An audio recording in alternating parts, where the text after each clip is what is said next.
Cienījamās dāmas, godātie kungi, kolēģi, klausītāji, skatītāji klātienē un sociālajos tīklos, cienījamie un ļoti gaidītie mūsu viesi un kolēģi no kaimiņu valstīm un Eiropas Brīvdabas muzeja institūcijām. Ar muzeja saimes priekšnesumu uzsākam Latvijas Etnogrāfiskā Brīvdabas muzeja 101. gadskārtu. 1924. gadā Izglītības ministrijas pieminekļu valde 2. februārī lemj par brīvās dabas muzeja izveidošanu, lai saglabātu pagātnes liecības, ietvertas lauku koku celtnēs un to iekārtojumā.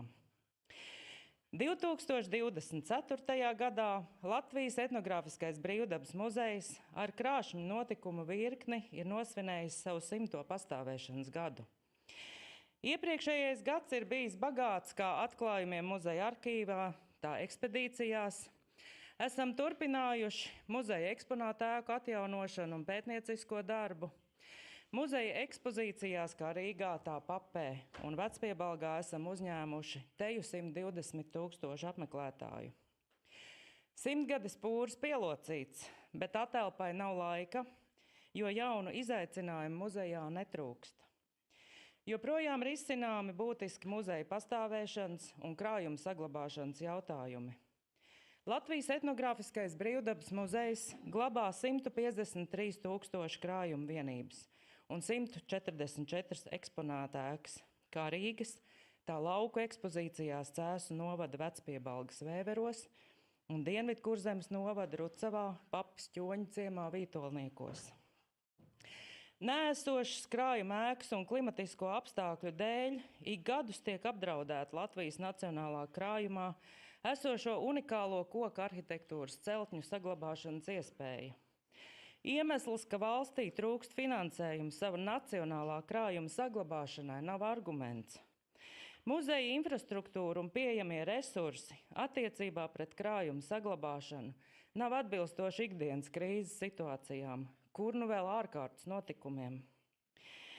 Kultūras mantojuma saglabāšana ir pamats nacionālas valsts ilgtspējīgai attīstībai, un Latvijas Etnogrāfiskajā Brīvdabas muzejā izvietotā ekspozīcija ar tautas celtniecības pieminekļiem laika posmā no 17. līdz 20. gadsimta sākumam ir neatņemama zināšanu un būtiska kultūrvēsturiskā mantojuma sastāvdaļa mūsu tautas izpratnei par to, kas mēs esam, kā veidojusies mūsu nacionālā identitāte, un aizvien liekas nebūs atgādinājums par senču kultūras mantojuma nozīmi savas valsts, valodas un nacionālās pašapziņas noturēšanā un izkopšanā.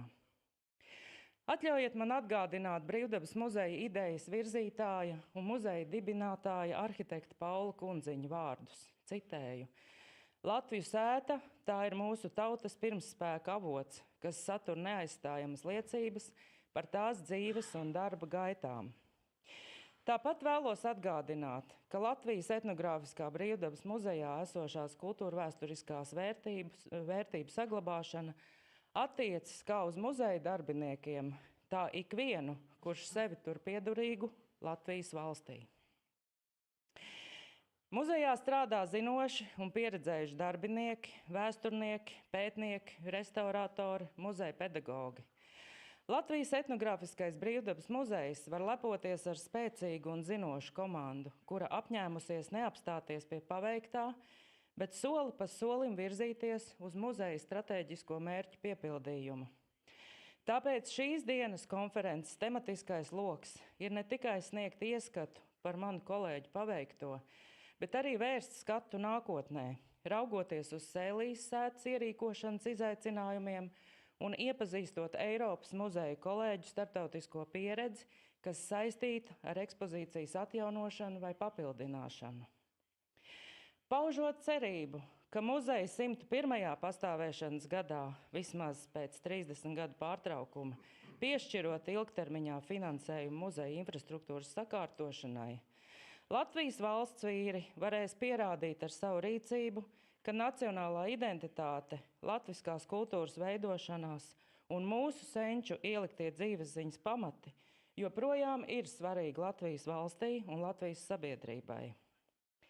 Novēlu veiksmīgu konferenci, interesantus diskusiju raisošus ziņojumus, atgādinot par Eiropas Brīvdabas muzejos glabāto vērtību nozīmīgo lomu jebkuras tautas pašapziņas veidošanā. Īpaši pateicos mūsu starptautiskajiem konferences dalībniekiem par klātbūtni un informācijas apmaiņu, un saku paldies kolēģiem par ieguldīto darbu konferences organizēšanā.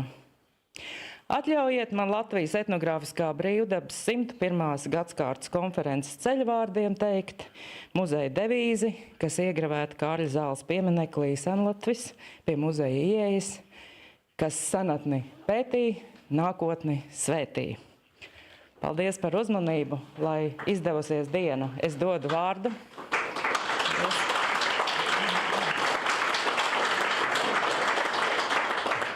Es dodu vārdu Rozītei.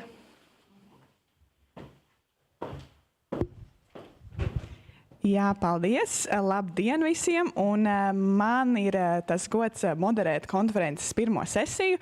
Mani sauc Rozīte Katrīna Ponne, un es esmu izglītības un informācijas nodaļas vadītāja. Un šodien mūs tiešām sagaida tāda, es domāju, piepildīta diena. Un es arī īsumā iepazīstināšu jūs ar to, kas mums ir gaidāms pirmajā sesijā, kā arī aicināšu vēlāk uzdot jūsu jautājumus. Bet šajā sesijā pirmajā mūs sagaida 6 interesanti referāti, kuru vienojošā tēma ir darbs pie Brīvdabas muzeju ekspozīcijas paplašināšanas. Mēs sāksim ar mūsu tālākajiem viesiem no dienvidu puses un runāsim par Ungārijas Brīvdabas muzeja pieredzi. Tad mēs virzīsimies uz ziemeļiem un iepazīsim Somijas kolēģu pieeju, bet starptautisko ceļojumu mēs šodien noslēgsim ar mūsu pašu kaimiņu Igaunijas Brīvdabas muzeja pieredzi.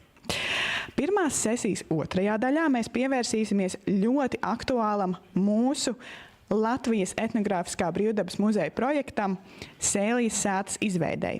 Un par to, kas paveikts iepriekšējā gadā, mums vēstīs Latvijas Etnogrāfiskā Brīvdabas muzeja, etnogrāfijas departamenta un krājuma nodaļas kolēģi.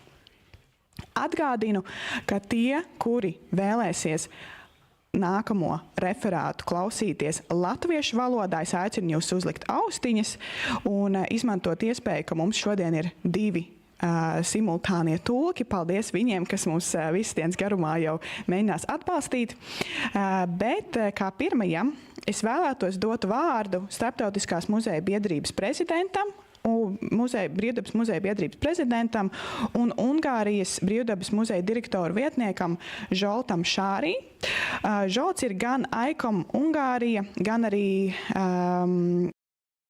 Eiropas Brīvdabas muzeja asociācijas prezidents, un viņš šodien mums pastāstīs par pieredzi, ko viņš un kolēģi ieguva, strādājot pie lielākā projekta Ungārijas Brīvdabas muzeja vēsturē, un tās bija Transilvānijas ēku kompleksa izveide. Un jāsaka, ka viņi tiešām šo projektu ir paveikuši godam, un par to viņu gūto pieredzi un atziņām mēs ļausim šodien runāt Žoltam arī pašam. Un es aicinu arī jums referāta laikā gatavot jautājumus gan tiem, kas mūs šodien apmeklē klātienē, gan arī mūsu tiešsaistes skatītājiem. Lūdzu!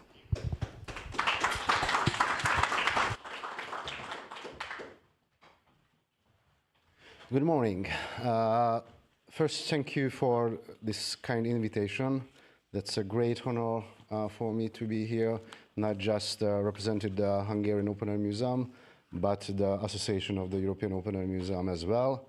I know in the last year, the anniversary meeting, Hilde Schoofs, the former president, was here, and she told us in the board many great memories, experience from Riga. And now to my presentation.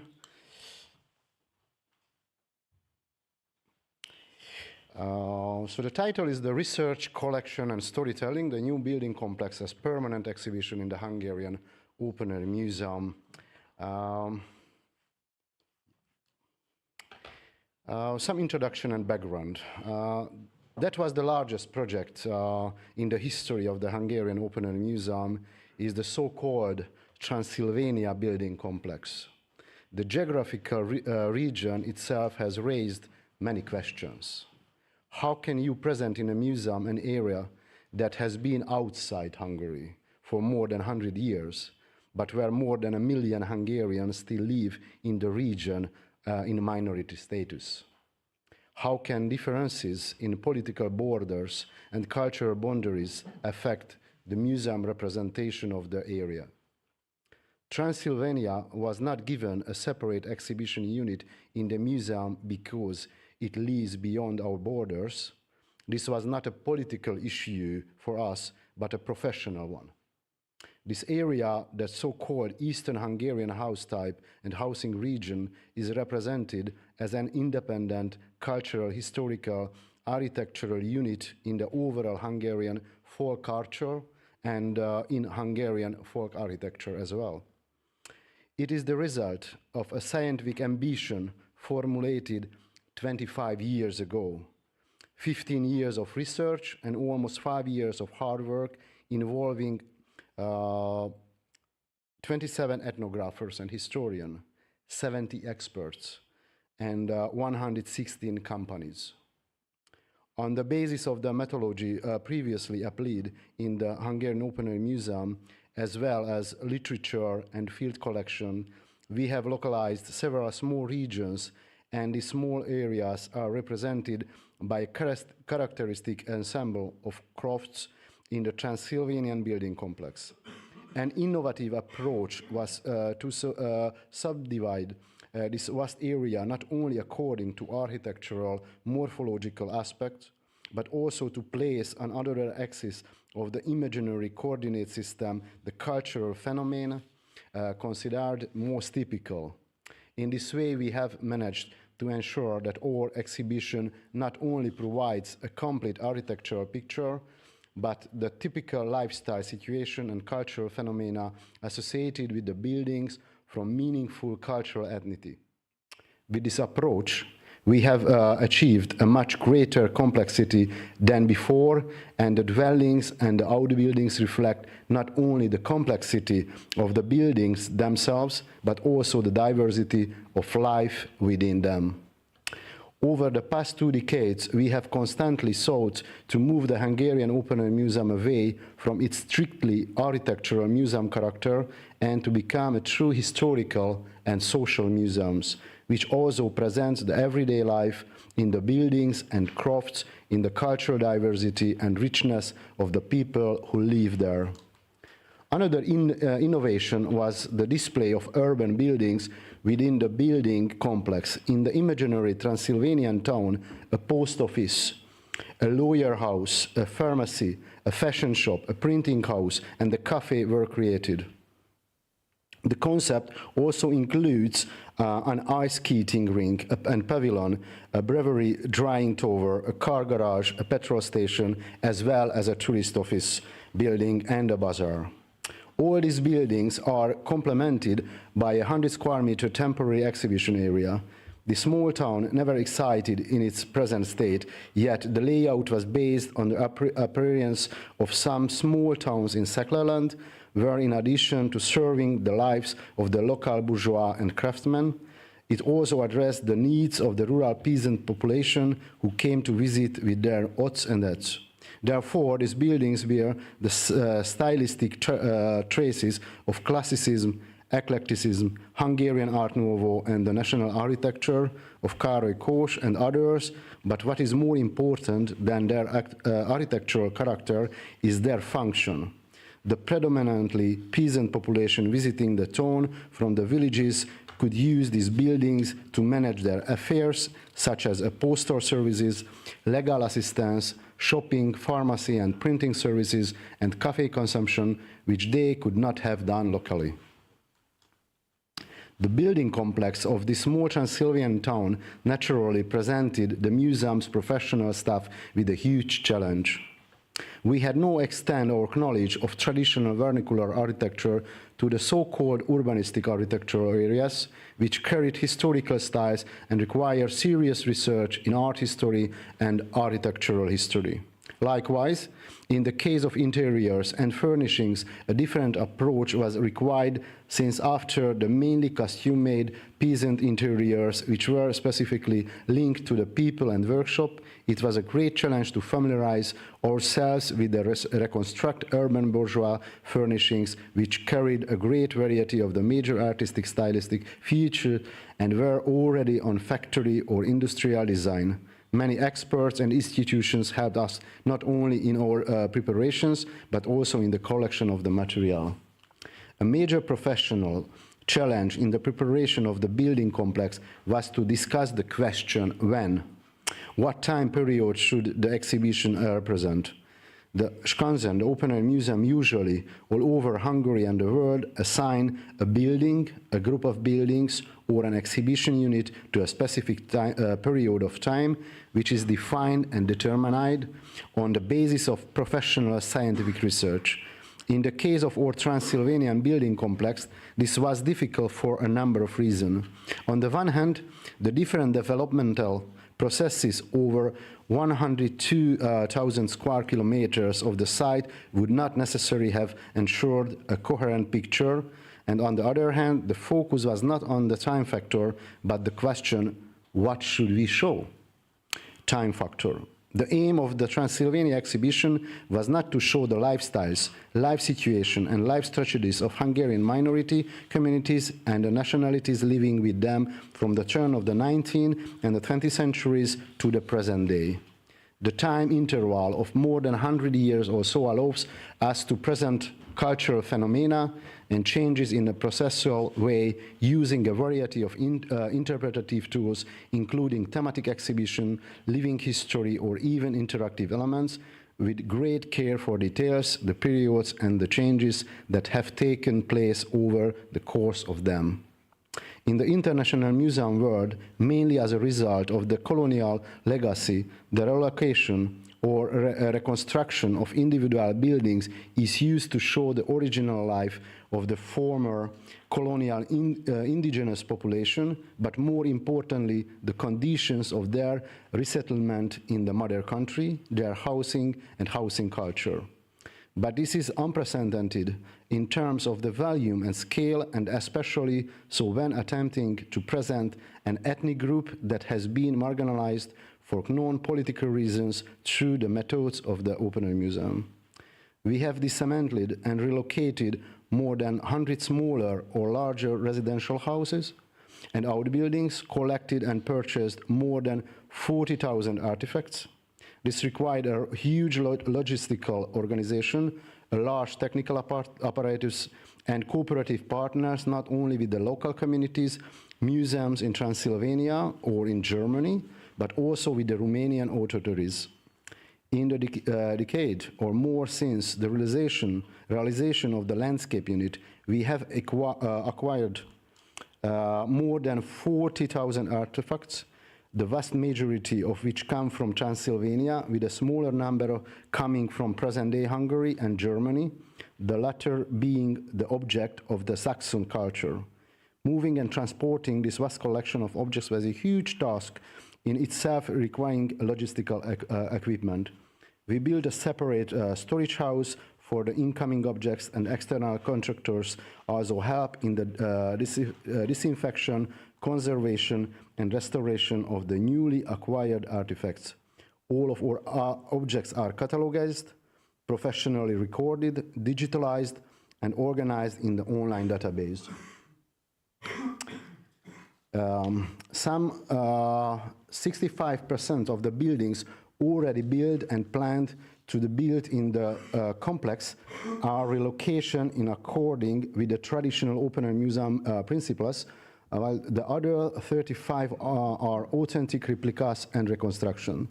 The urban public buildings, churches, schools, community centers, the Zexencroft, which also bear historical styles, also protected monuments in their original location, and their relocation would further diminish the already small number of remaining heritage buildings.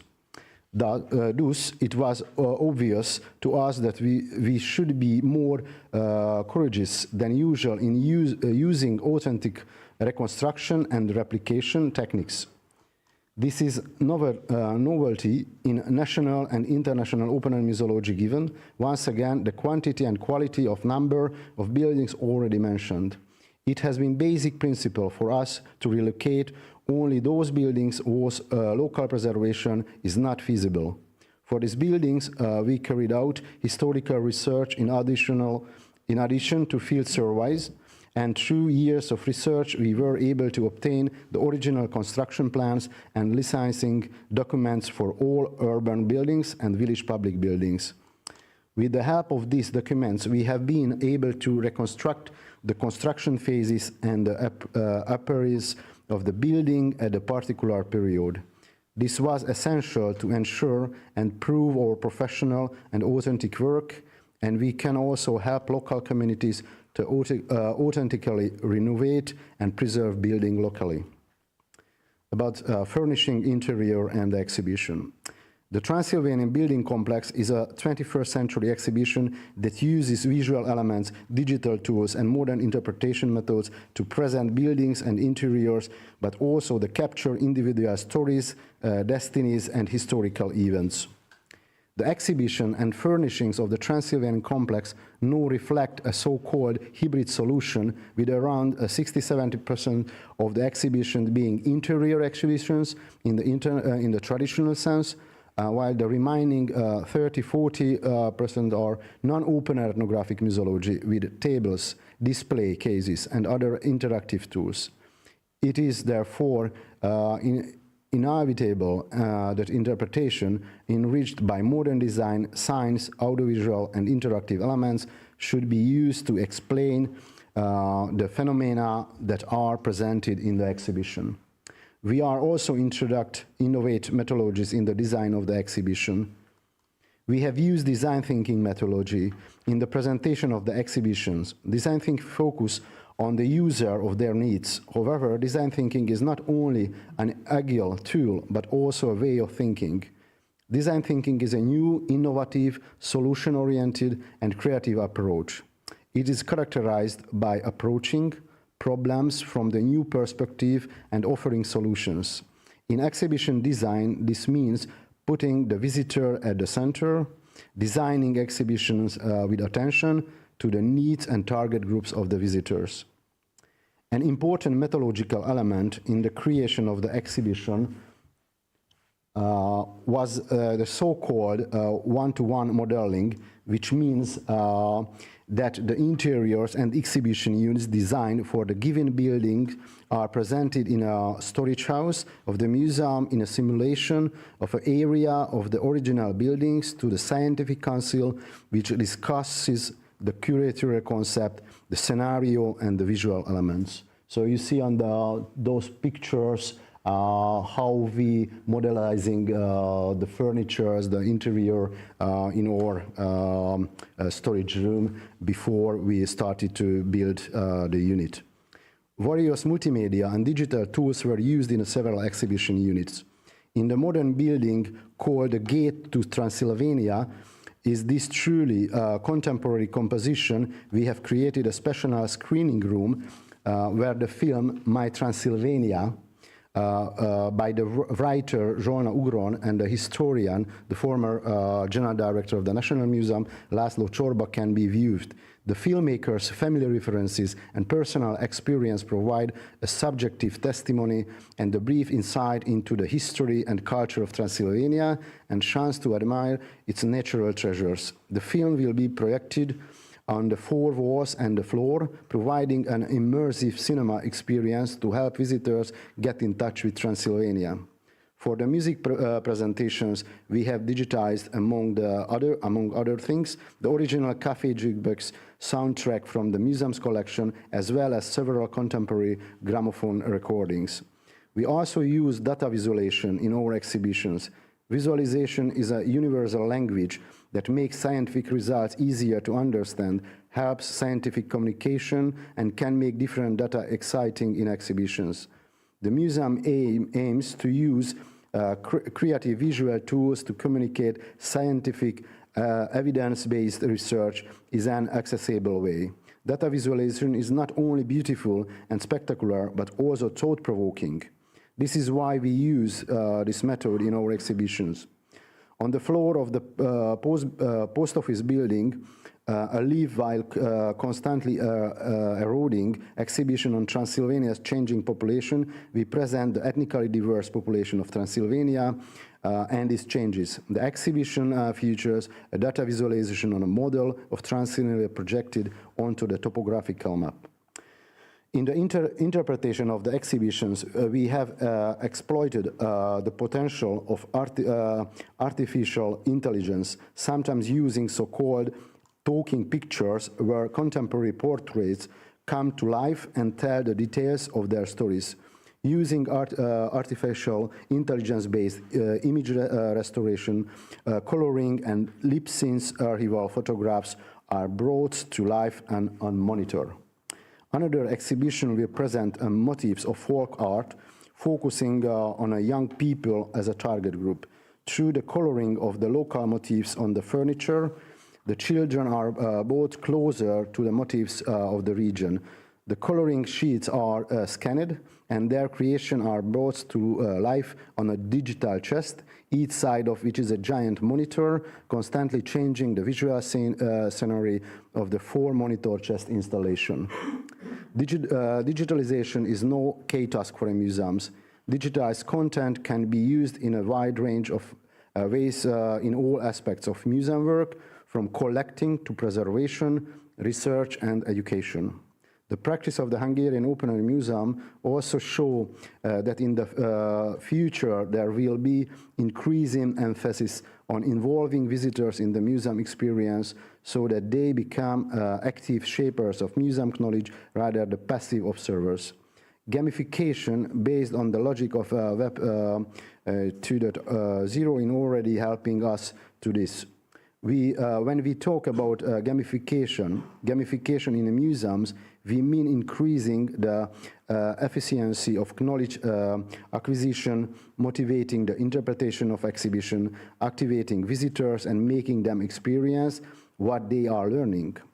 Gamification is a participatory opportunity where visitors can formulate their own interpretations beyond the narrative provided by the museum and solve problems creatively. The use of games in museums can have several purposes: learning in a fun way, providing an experiential visit, making the museum more enjoyable, or teaching knowledge and skills.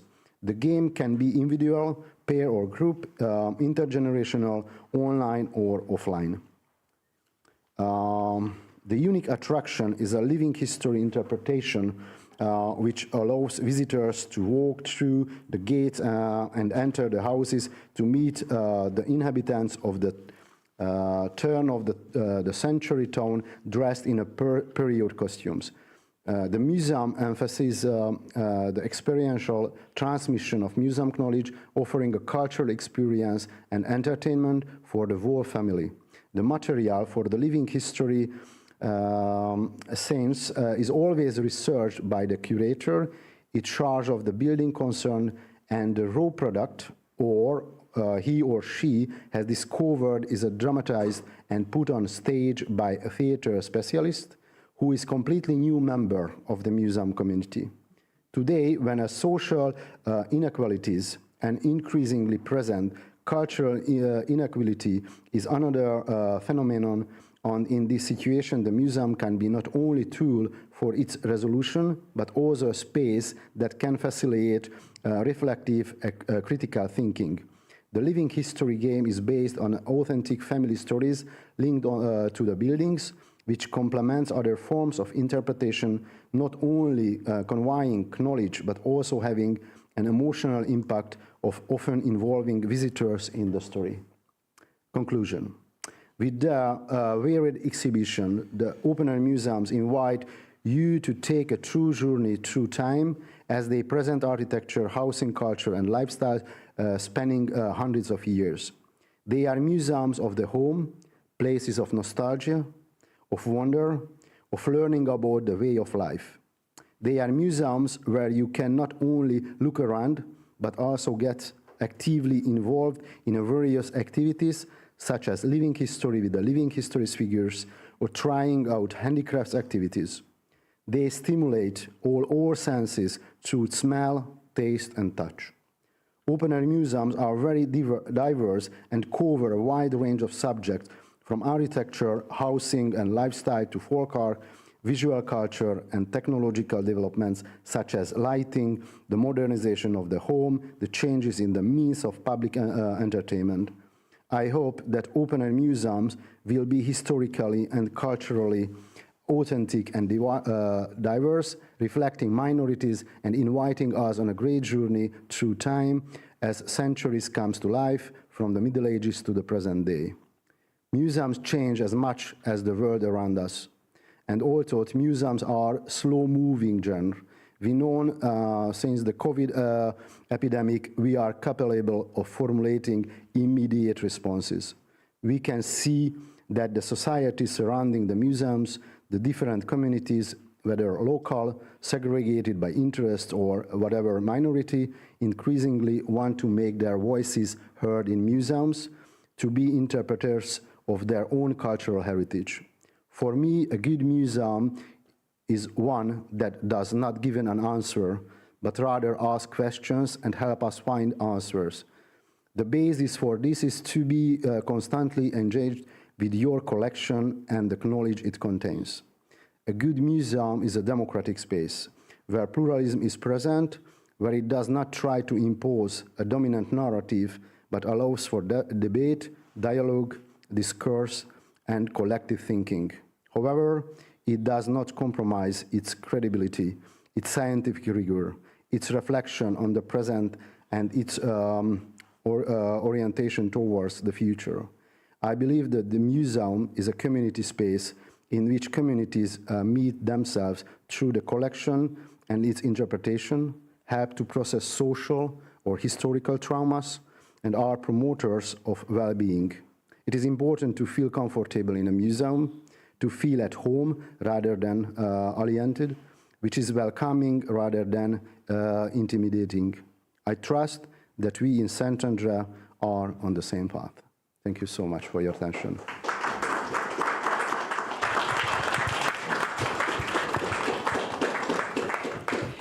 Paldies Žoltam par tiešām tādu labu. Thank you, Zsolt, for these wonderful insights to your impressive work, and you will now have the opportunity to ask questions, which you may pose in either Latvian or English. You see that Zsolt has put on the earphones, so he will be able to answer or hear your questions in English, even if you speak in Latvian.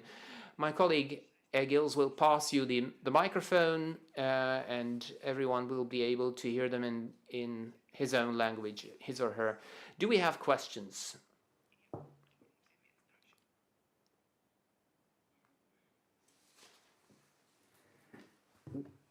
When you were building the historic buildings, did you use historical materials, or were there modern materials in use? Think about the copy of the buildings and the material of the copy. We use same materials as in the original building, so it means not concrete, not new materials. We use the same form as in the original buildings as well. But by the way, one building, the cafe, was one of the first concrete building in the town on Marosvásárhely in the beginning of the 20th century. So we use a similar material in that building as well. Labi, paldies par jautājumu. Thank you for that question. Do we have further questions? Yes, back there.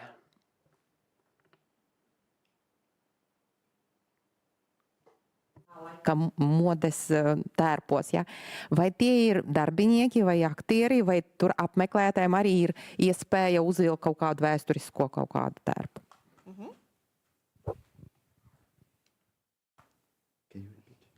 Es mēģināšu atkārtot to.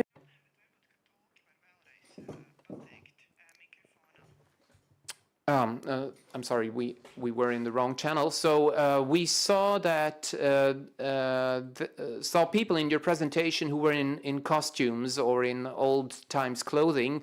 Are these museum staff or are these actors? They are museum staff members, but they have a theater background mostly.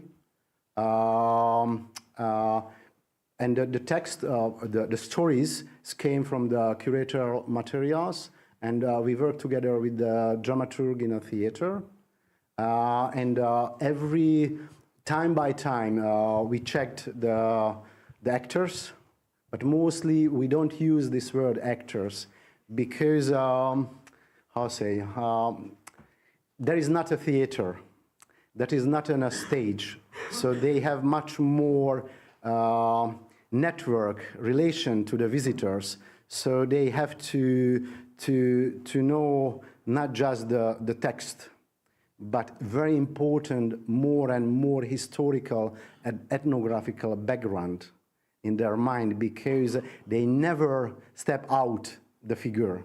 So, for example, they don't know the mobile phone. So they never react to the visitors who take photographs. Just ask, what is this tools or what are new things? So there is a very, very hard to find the balance between the theater and how called a real museological experience. But on the other hand, the feedback from the visitors are amazing, because there is a much more emotional experience from the history.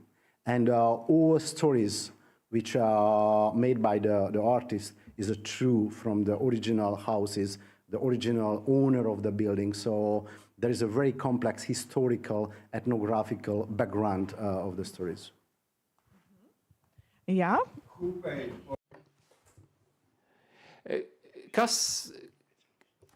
They are the staff members, but we are open just from March till November, so they work just this period in the museum. And there is a good, because the museum is open from 9 a.m. till 5 p.m. So, and after they go to a theater for the other work. Labi, paldies. Mums ir... Thank you. We also have someone who would like to ask a question online. Yes, we have the following question. In one of the slides, we saw a wall with color layers, and which were the typical questions that were used in Transylvania in the buildings, on the walls? It depends. The building in the town is a copy buildings, or situated in different towns at the moment, but used for a totally different. For example, the cafe is now a bank. The fashion shop is a bakery at the moment. So the interior is totally different. But we had a possibility to make a wall research or other building research. So on the picture you see the different layer of the paintings, and we choose which is linked to the time period which used and show in the museum. For example, in the lower house, which was my house, I curated the buildings. We have found the first layer of the painting. That was a very interesting blue one. We realized it was not just a blue; it was some motifs as well on the wall. But it was not possible to reconstruct nowadays the motifs, because it was just a very small part what we find. So the curatorial answer was, after we painted the wall in the museum blue, and we show that was the original color of the building, but we don't know yet how was the motif. So we show just the main color of the buildings.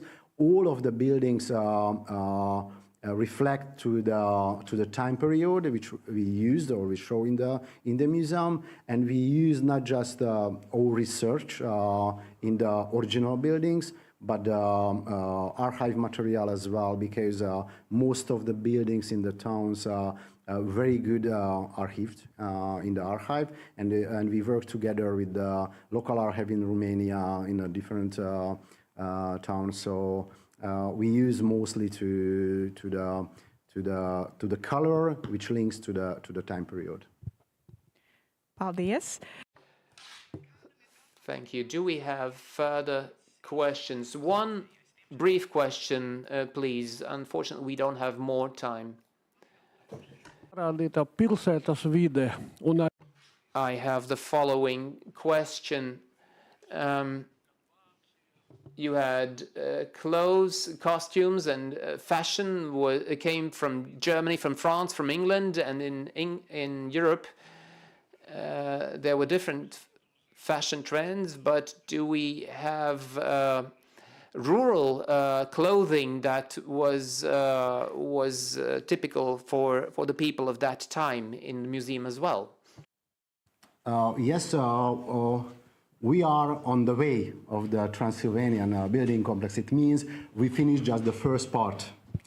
So we are waiting for the money from the government now to finish the project. The second period, we will build over 100 buildings more, which is show the village life in Transylvania. So after that, we will use the same methodology with actors, with costumes. So we had a research, so we know how we'll see out the artists, the actors in the new part of the village. But at the moment, we used just in the town. But there is just one story, if I have time. Okay, the fashion shop. That was amazing. The fashion shop showed 1908, so over 100 years ago. That is the most far town in Transylvania. It means 800 kilometers from Budapest at the moment. Everybody think about Transylvania as a very traditional, very focused to the peasant life. But we have found the family who owned this shop in the beginning of the 20th century, and lots of paper materials we have found. And there was a letter from London, from an English tailor company, and this shop sell English wool textile. And we contacted this company because there is England and works. So they send us the same materials which was in 1908. So in the shops we show in the same wool material as over 100 years ago in the shop. So I think we have lots of possibility in the research. Thank you. Thank you. Paldies. Thank you, Zsolt, and a little present to you from our museum, and this is a fresh catalog of our museum, and I hope you know already, or if you don't, then the Latvian National Ethnographic Museum has one of the greatest dowry chest collections in the world, and this catalog shows them. And our next speaker will be our colleague from Finland, Mikko Teräsvirta. Mikko is working in the Seurasāri Museum, National Museum, every day, and they are expanding their collection by a Finnish summer cottage. And he will tell us about this new collection element from Mikko Teräsvirta.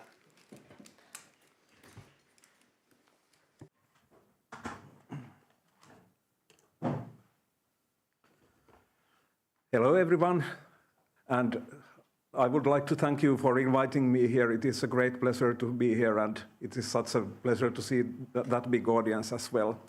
So I will tell you a little bit about our ongoing project about the summer cottage in Seurasāri. But a little bit about my background. I'm working in the National Museum, and the Seurasāri Open Air Museum is one of the museums of the National Museum of Finland. We do have 7 museums and 2 castles.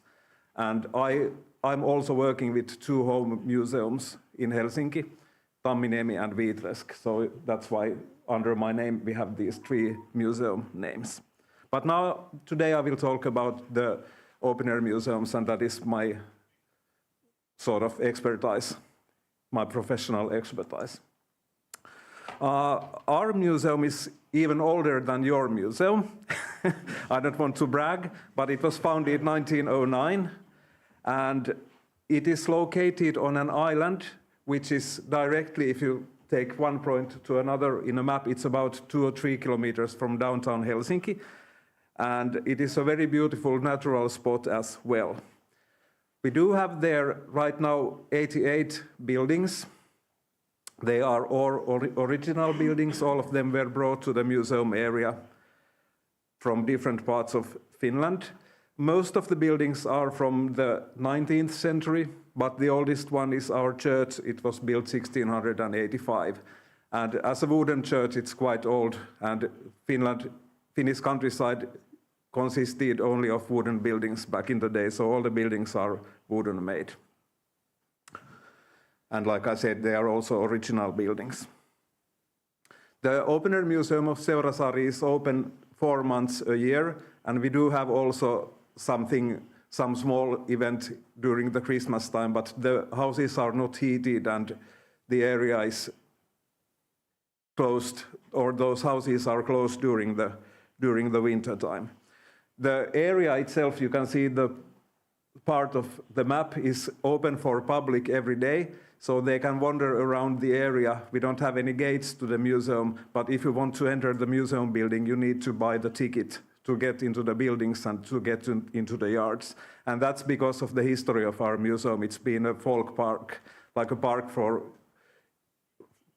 regular people since the late 19th century. We do have visitors who are buying the tickets, approximately 50,000 a year, and about 20% or a little bit more than 20% of them are tourists. So basically our target groups are families and tourists, and we are offering services for them on a daily basis when the museum is open. We did hear in Zsolt's presentation a lot of issues that are digital, but we have decided that our museum will be non-digital area. It will work by the buildings and by the guides who are telling about the buildings. So we don't have any modern technology there. Some exceptions there are, like we do have some tablets to tell like texts, but we don't do any electrical visualizations or anything like that, because we do believe that the buildings themselves are talking for themselves, and it will be a nice experience for the people. And here is one very nice summer picture from the museum. Right now it looks like your museum. It's beautiful, but quite white all around, but it's a very nice spot during the summertime, the Seurasāri Museum.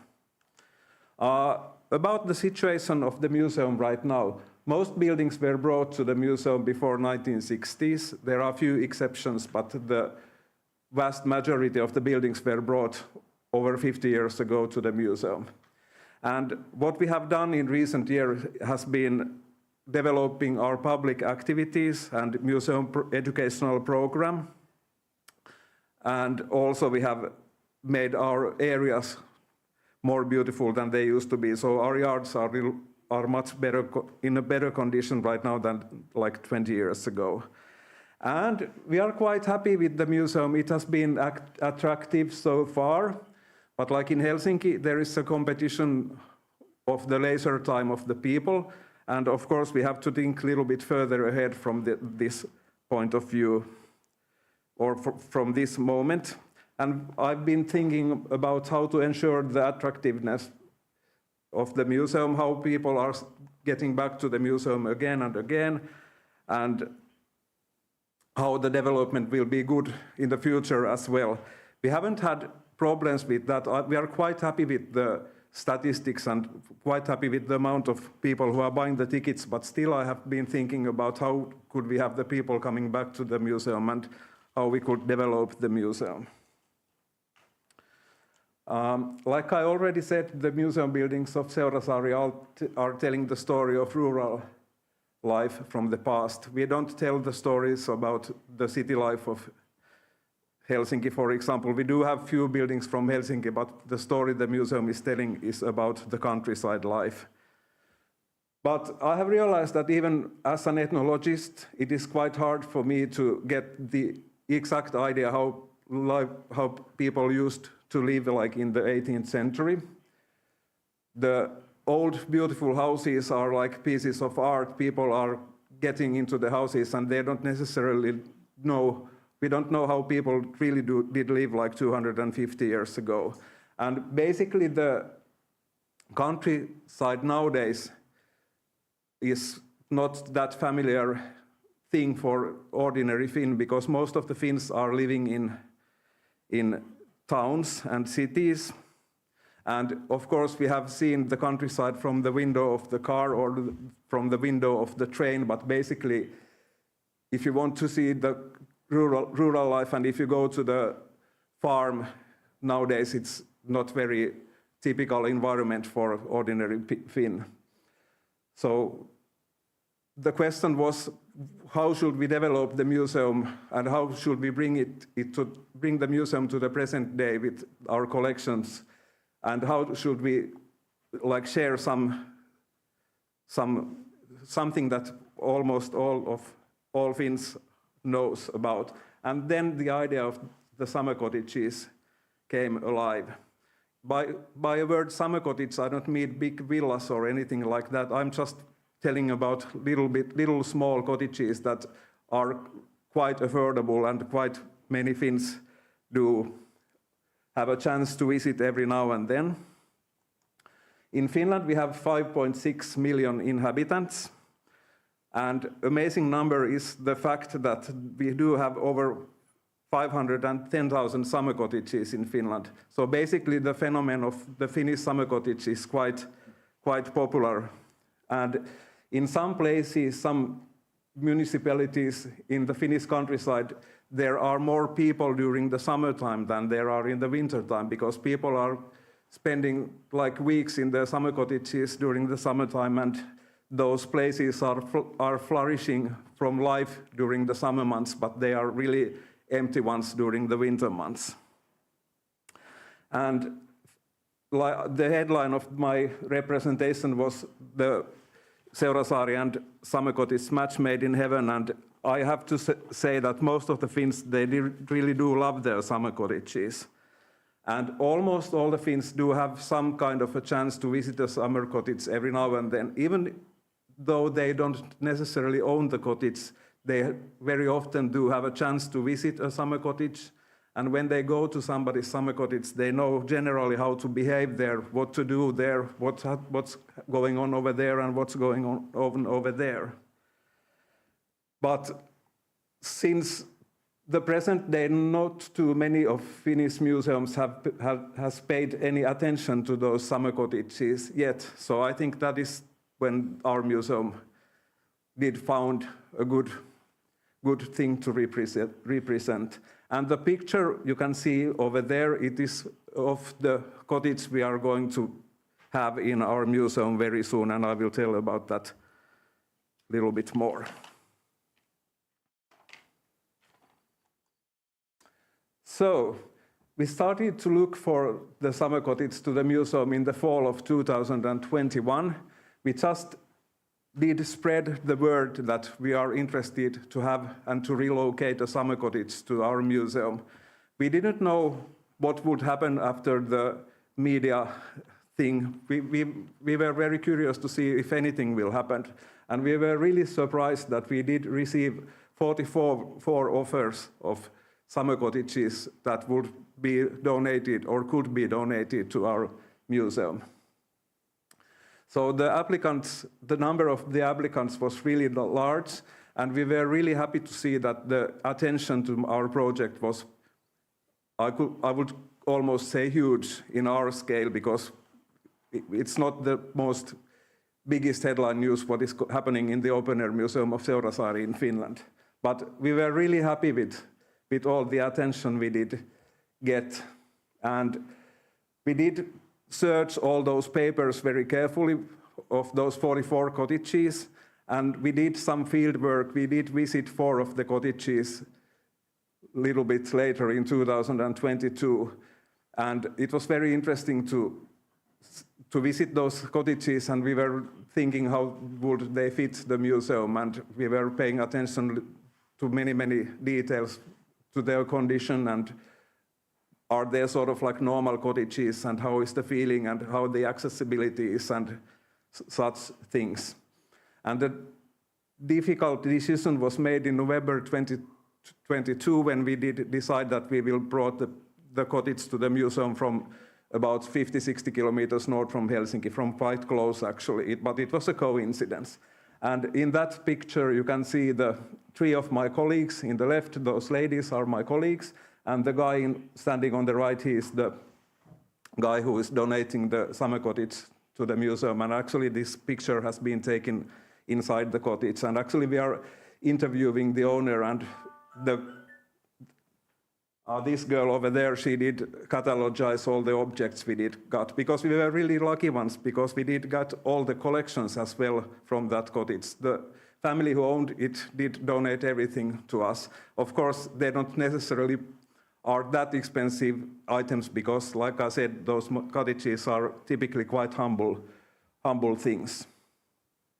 And right now we are planning, this year we are going to move the cottage from its original place to the museum place. And like I said, most of the buildings were brought to the museum before 1960s. We don't have experience of relocating those buildings. And as you can see, it's not, the construction of the building is a little bit different from like log-built buildings we normally do have in the museum. So we've been thinking about what to preserve and what is the most precious thing to preserve in the building. And actually we do think that we are doing our best to preserve the interiors as well as we can. Some parts from the outdoors we might have changed some materials, but of course we are willing to keep as much as possible the original materials on display. But right now we are, for example, thinking about what do we do with the floor, and we might have to replace the original floor with the new one, because it's sort of, we need to think about how we can use it on a regular basis during the summertime. How much do I have time? 5 minutes, okay. So, what benefits do we get of the summer cottage in Seurasāri? Obviously, we do get nostalgic feelings from our clients. I'm really sure about that. And of course, we are telling a little bit more about the recent history of the Finnish countryside to our audience. And the summer cottages, like I said, they are really familiar subject to Finns, so we can evoke emotions through our guests. And I'm quite sure that it will have a positive effect on our statistics, and we will have more visitors after the summer cottage.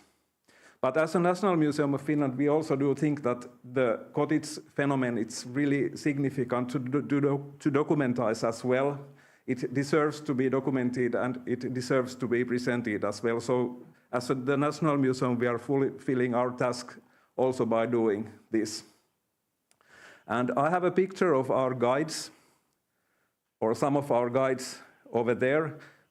They are normally dressed up quite nicely. This one has been taken in the Midsummer Eve, so they are wearing these national dresses, but in the everyday life of the Open Air Museum, they are wearing these old-fashioned dresses. And the summer cottage will change the character of the museum in a big way, and it will offer really new, different opportunities. And the reason why I did chose this picture was that I need to think how would they dress themselves who are working or guiding in the museum, because it would look really stupid if they would be wearing these national dresses in the modern building. because the summer cottage we are going to have in the museum, it was built in early 1950s, but the family was still using it in 2020. So there is a microwave oven, there is a radio, and there is some like modernities that has been installed to the cottage since it was used. So we will give a genuine experience for, as well as for Finns and for tourists. It is very typical that Finnish, like books for tourists who are visiting Finland, they are always normally told about the summer cottages, but they very seldom do have a chance to visit one. So now they can come to the museum and they can sort of experience the Finnish country life, which is something that they are able to read from the newspapers and from the internet and wherever. Because, as you know, Finns are not the most social country. Finnish inhabitants perhaps are not that social ones. I don't know if it's a myth or is it the truth, but the fact is that you don't too often get an invitation to visit somebody's summer cottage, so it will be a very good thing to the city of Helsinki as well. So I'm quite sure that we will get more visitors by the summer cottage. And generally, those exhibitions which are telling about something you know quite well are really good possibilities for like families to share thoughts together, and I'm always a little bit like thrilled when I go to a museum and I can see something like from my childhood. So that is something that definitely will happen with the summer cottage as well, because it's full with some very familiar objects for all the Finns. Like every summer cottage almost has this certain type of shampoo on their like shelves, and like some dishes and like some food and rubber boots, and I could carry on with those examples for a very, very long time. So I'm really happy that the project is going on quite well, and we are about to open it for the public in next year. So this year we will remove it and we will install it to the museum, and if everything goes well, it will be opened 2026 for the public. And the last sentence is what's next. We need to have a sauna as well to the summer cottage. We don't have it yet, but of course I'm quite sure that if this will be a success, I'm 100% sure it will be a success. It will be easier for us to get the finance, or it will be easier for us to finance the sauna as well, because every summer cottage needs to have a sauna in Finnish summer cottage tradition. So sauna is still missing, but I think this is a really good start for the sort of new life of the Seurasāri exhibition museum. I think it is like making a really big new exhibition to have that summer cottage in the museum. So paldies, thank you. I tried to.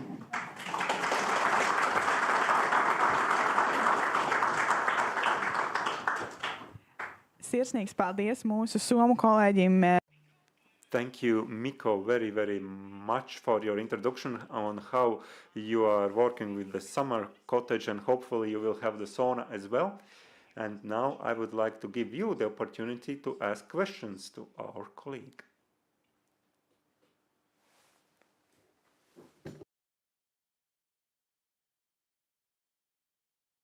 So I already have one question and another one in the queue. Good. Hello, my question. Preservation of national identity, preservation of historical traditions. It's an important question of national importance. In Finland, how is the state funding the museum, funding the reconstruction or construction of building, the purchase of historical artifacts from people? To what extent are the state interested to preserve and develop the open-air museum, thinking about funding primarily? The National Museum of Finland is under a construction right now. There will be a new parts of that museum. And right now, actually, we are a little bit struggling with the economics because it's very expensive project, and we are missing the ticket incomes from the National Museum, which is way bigger than the open-air museum. So right now, it's quite challenging economically, and the situation could be better, so to say. And we are a state-owned museum, so we will get the funding from the government, but also we try to get as much money by ourselves by renting spaces and selling tickets and so on. And we will get around 40% of our incomes from the tickets. So it's quite challenging right now, to be honest, in Finland. Paldies. Mums ir vēl viens jautājums. Thank you. Another question. So log buildings are 100 or even older. For how long will this summer cottage last? It would make no sense to remove a building that couldn't last. So from the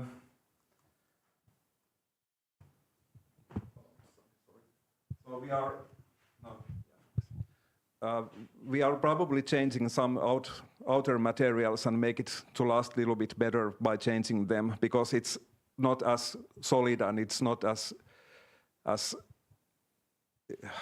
those old ones are built with better materials and with more material as well. So we need to do some changes, but our major interest is to keep the indoors and the interior as it's now. But I would say that according to the plans, nobody will notice that we have made some small changes, but it is very challenging because the museum is by the sea and the conditions are really harsh in the Seurasāri museum. Also, we are going to make some accessibility issues. For example, the stairs here are going to be a little bit different than they are right now, but there is also a back door for the visitors to enter the museum, so it's quite accessible as well. Thank you. Labi, tā mums ir vēl. Thank you. We have one more question. 44 offers. How difficult was it to choose, and what the criteria you had, and are these type-made cottages or not? They're not type-made cottages because we didn't want to have a type-made cottage. It was really hard process. Even those first, when we went through all of the cottages we were offered, it was hard, and we did use quite a lot of time for that. And when we did visit those cottages, those 4 cottages, almost all the time when we returned from the cottage, we think, well, this is the one we are going to get. So every cottage did have some really good positive things, but we did have to think about the accessibility, how it will be, how we can preserve it as well. So, well, that is possible, and it was hard decision, so it took a lot of time for us. And we finally, in the team, everybody had the same opinion, but it took some time, and it was way harder than I ever could imagine. Paldies, un mums bija vēl viens jautājums šeit priekšā. Thank you, and we have one more question from up front. No? Oh, you already answered. But we still have one, and then a concluding question over here. Yes, about the sauna. In this case, we see that there is no sauna, and it will be separately in the future. But there are summer cottages where the sauna is inside the cottage. Is that not right? The cottage consists the sauna as well, and actually in 44 there were few ones.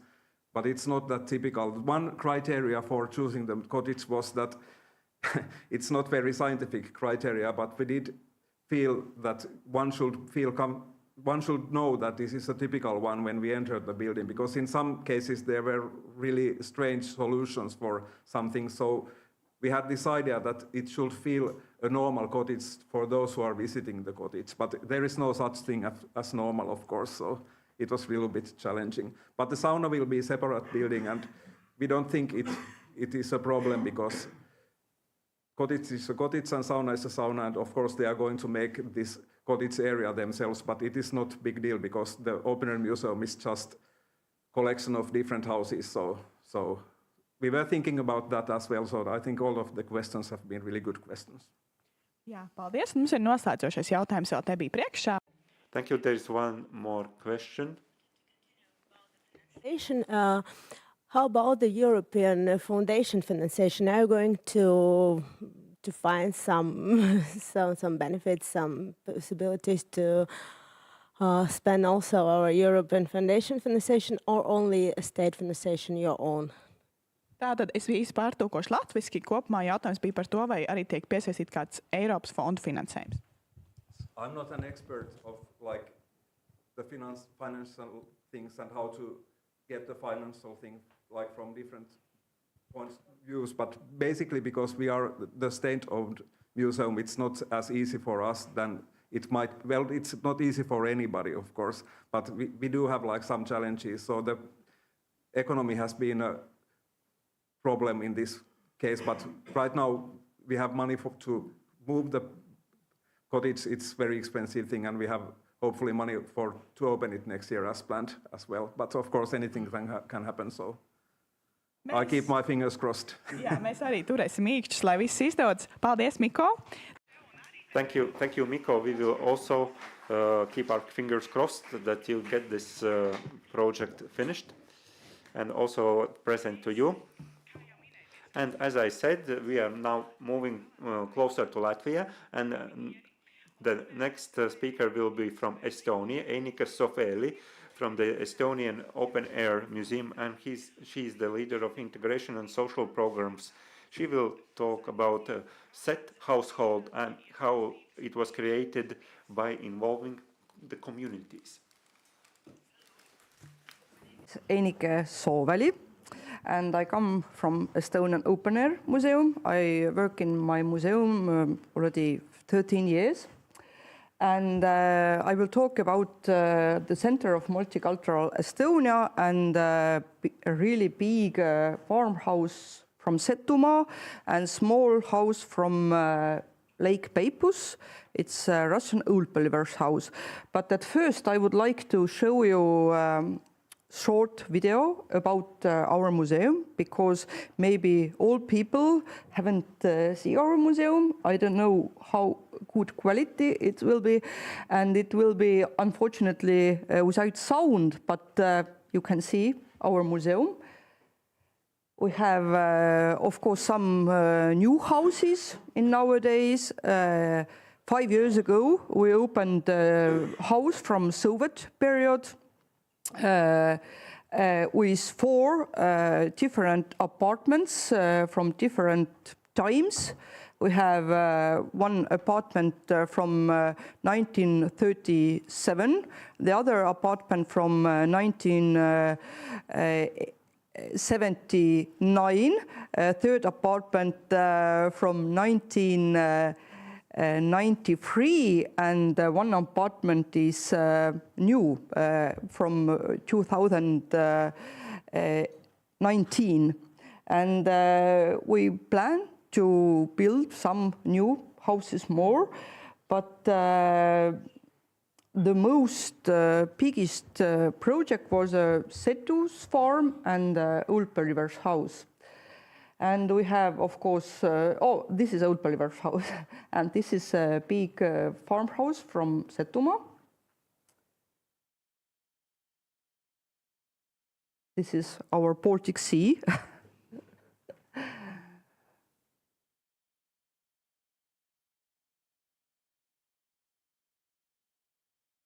Your museum is much bigger than our museum, but we have small museum, but I really love my my work.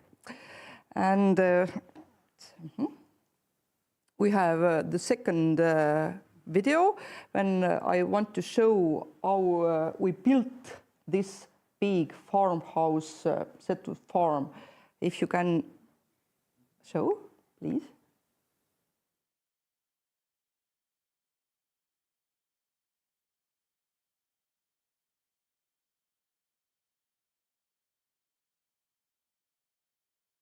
It's not our museum. What? It's just an empty place in 2014, how you see. And after the 1 year, we had a really big castle. It's the Setus farm. It's really look like a castle. It's a Russian type because it was in Russian territory in this time when we got this house. It was not very far from town Pskov, do you know? And not very far from Petseri. It's between Estonian and Russian, and its house. It's really rich and big house. It was the richest house in this village, and it's in nowadays it's Russian territory, but in Soviet times it haven't any differences between Russia and Estonia, and that's why we got this house 1979. But like you see, it's copy because the house was too old, and we couldn't build the house, old house, and now I can show you. It's have to be next. Oh, okay. This is a first house. House of Russian old believer, fisherman Petchonkin. We got this house from town Kallaste. It's a really small town. It's center of old believers people, and it's the smallest town in Estonia nowadays. And it's not far from Lake Peipus. It's a small wooden house with different elements, Russian people elements. And it was built in 1963, and that's why it was really old in 2015 when we opened this house.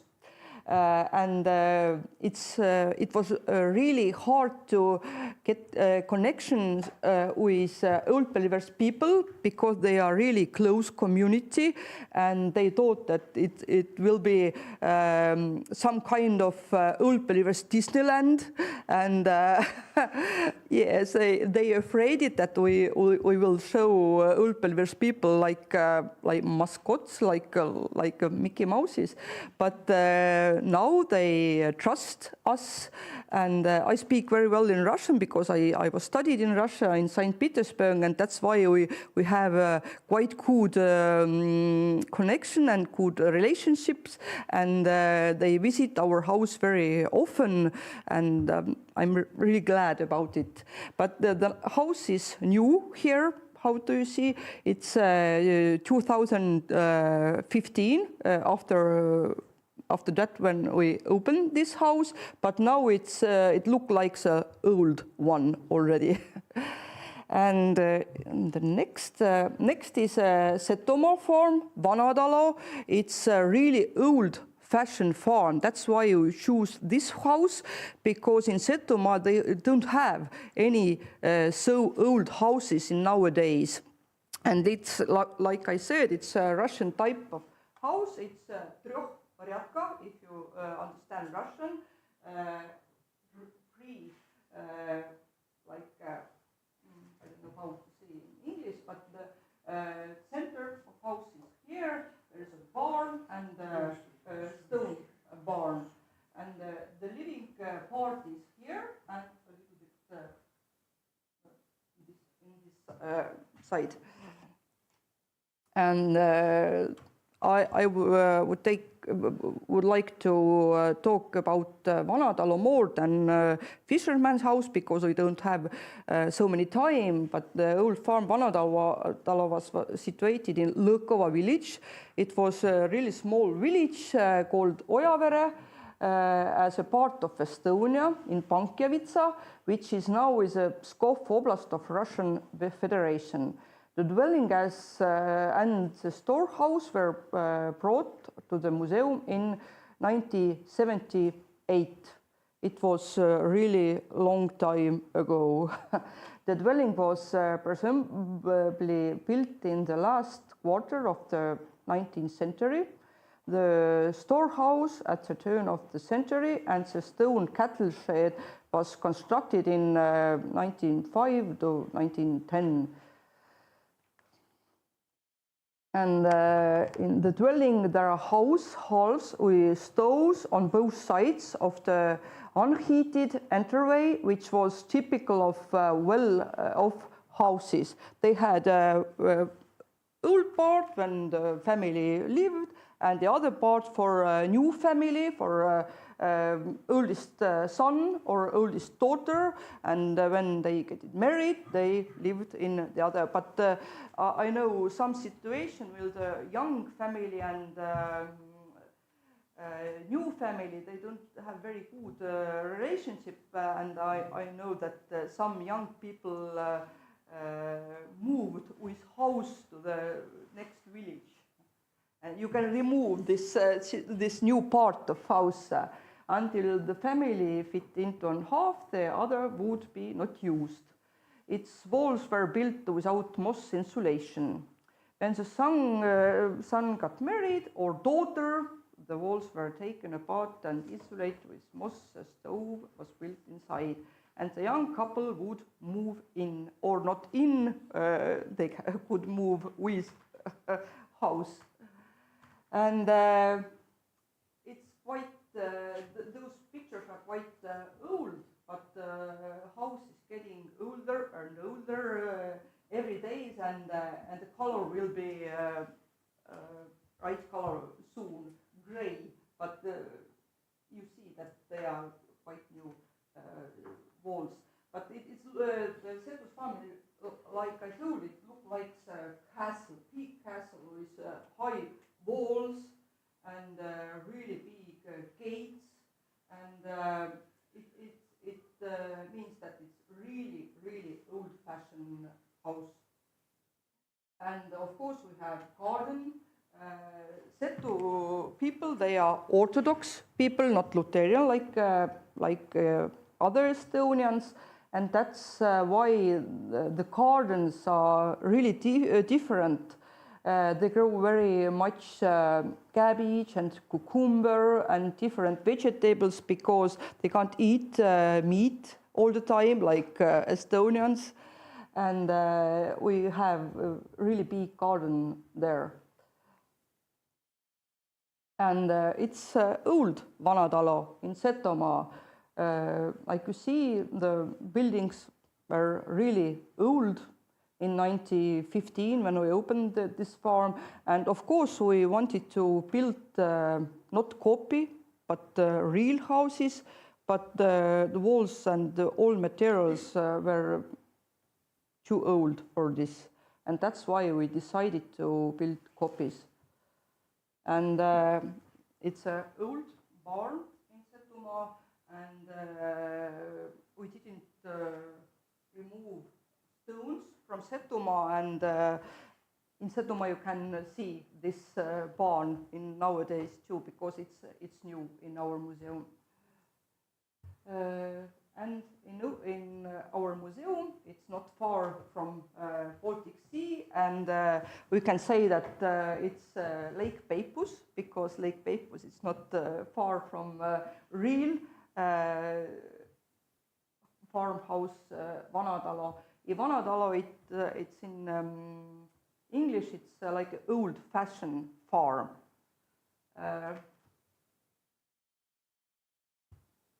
More picture. Cat. And it's old part of Vanatalo. It's from end of 19th and the beginning of 20th century, and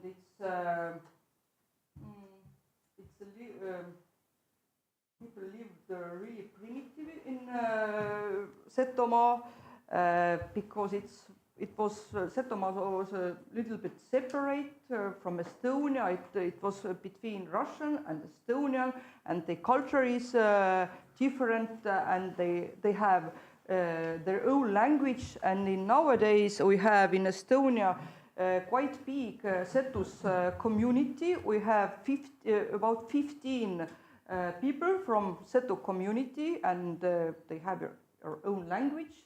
I would understand this language because my grandmother is from this place, but real Estonians in Tallinn or in Tartu, they don't understand Seto's language. And they say that inside of Seto, it's too much Slavic culture. That's why we are not Estonians. And inside of Seto is too much Estonian culture. That's why we are not Russians. They are between two words. And this is a new part of Vanatalu. And here you see already Soviet times. Oh, sorry, yes. Here you see already Soviet times. It's 1961, and you see very many differences between the old part because carpets are already from fabrics, and they have already electricity, and the icon is modern. And here you can see it's not very clear picture, but this is a bride of from this farmhouse, Ustinia. The names, Seto's names are very similar to Russian names, and she was richest bride in this area. And Seto's nation, they wear very much jewelry, and it looked like it's doing from silver, but it was golden jewelry. But they afraid that neighbors will be mad that they are really rich, and that's why they covered with silver this jewelry. They have really, really big jewelry. And this is a new part too. They have big oven, Russian type oven, but and it looks like not very modern, but it's 1961, like I told. And what kind of destinations we have? We wanted to take alive those houses because we don't need dead houses in our museum, and that's why we got the idea that to preserve culture of different nationalities in those houses, in Old Believers' house and in Seto farm. And we have really big barn here in Seto house, and it's like a small cultural center of four different nationalities. And in the center of multicultural of Estonia, we preserve culture of different nationalities, we preserve language of different nationalities. We have in Estonia 211 different nationalities. How much do you have in Latvia? I think more than in Estonia, because Latvia is bigger, and we have 264 different languages in Estonia, and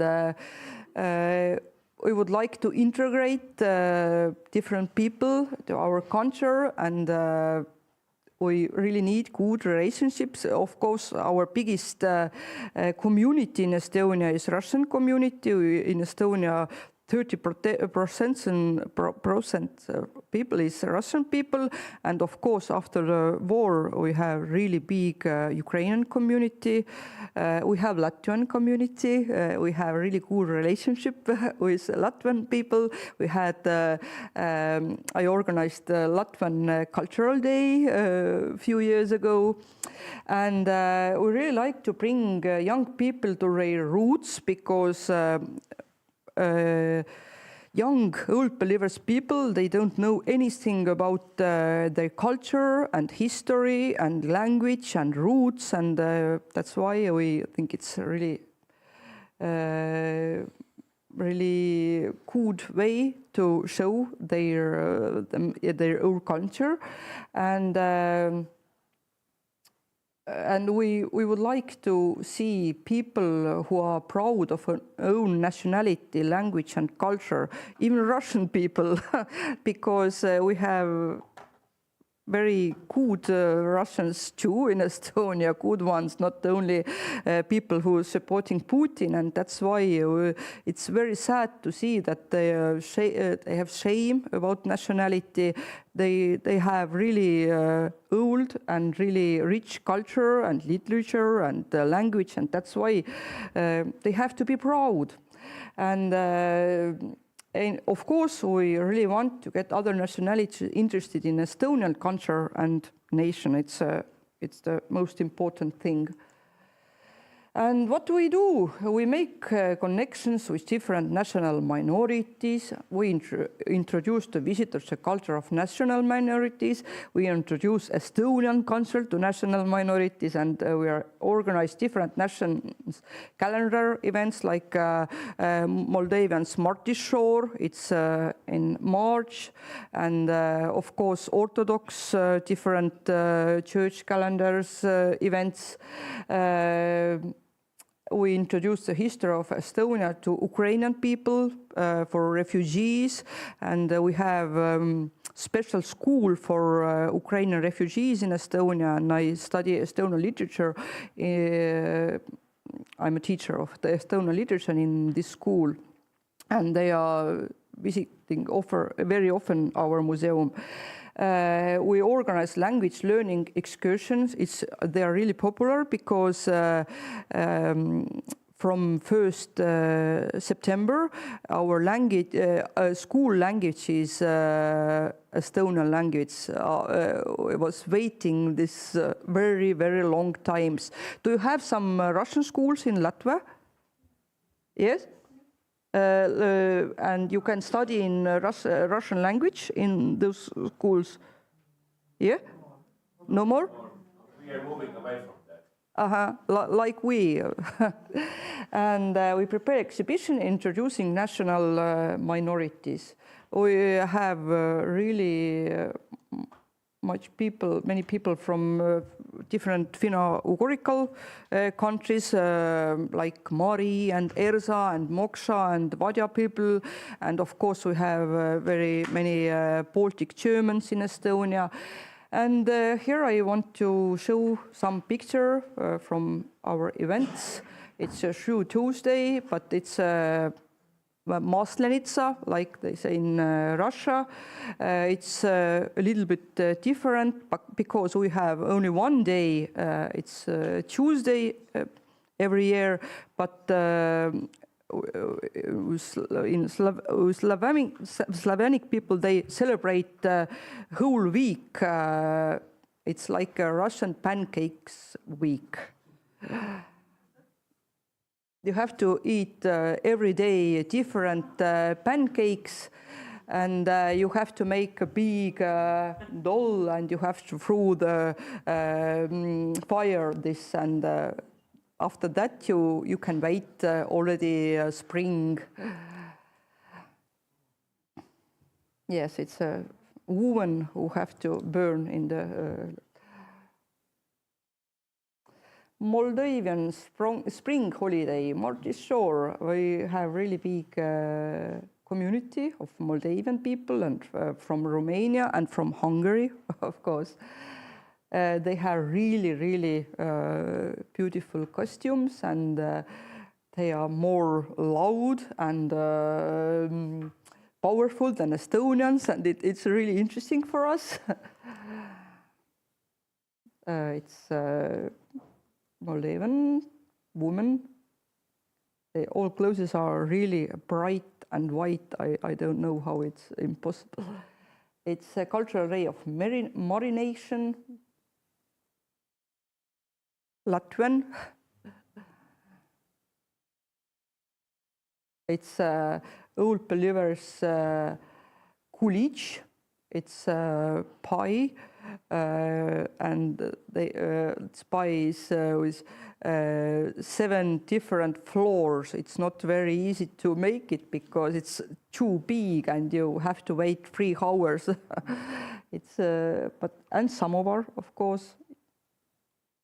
This is our famous ulpeliver man, Pavel Varunin, and the other it's a famous Setu man.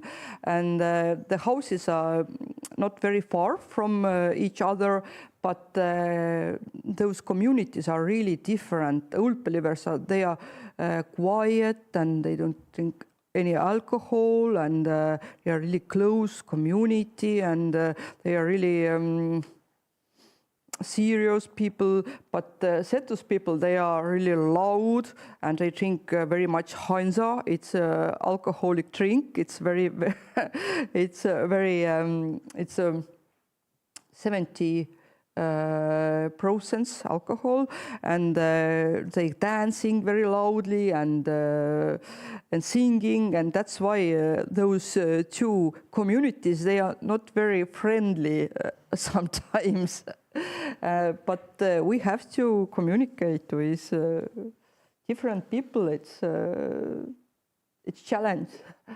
Roma people, Roma Cultural Day was really, really interesting because they came with 10 horses to our museum. I told that without horses, they can be only without horses, but they do want what they want to do, and they never listen to other people. But it was really funny and nice day. It's Orthodox Christmas in Setu farm. It's different, and they celebrate Christmas like Russian people in 6 and 7 January, and they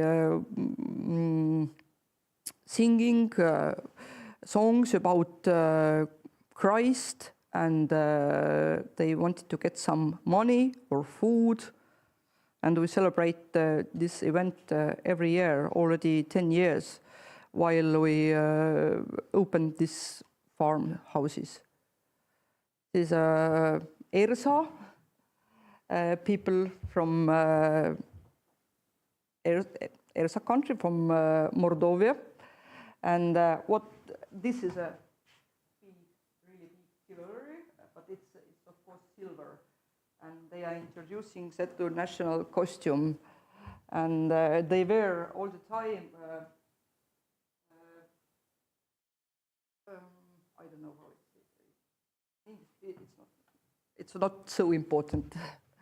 And with colleagues from this museum, we visited China 6 years ago, and we introduced our culture in Beijing for China people.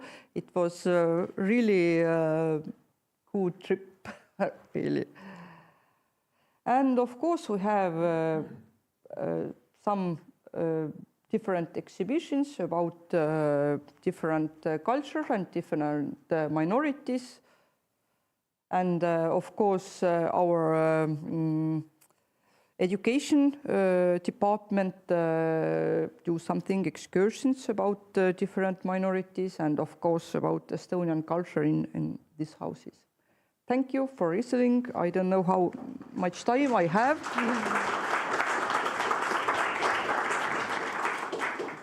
Paldies, Einike, un mums ir... Thank you, Einike. I think we have time for one question.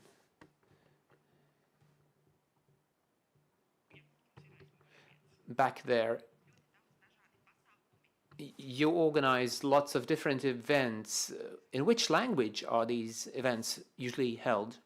Do you hear it? No, I hear only in Latvian. In which language are the events that you organize held normally?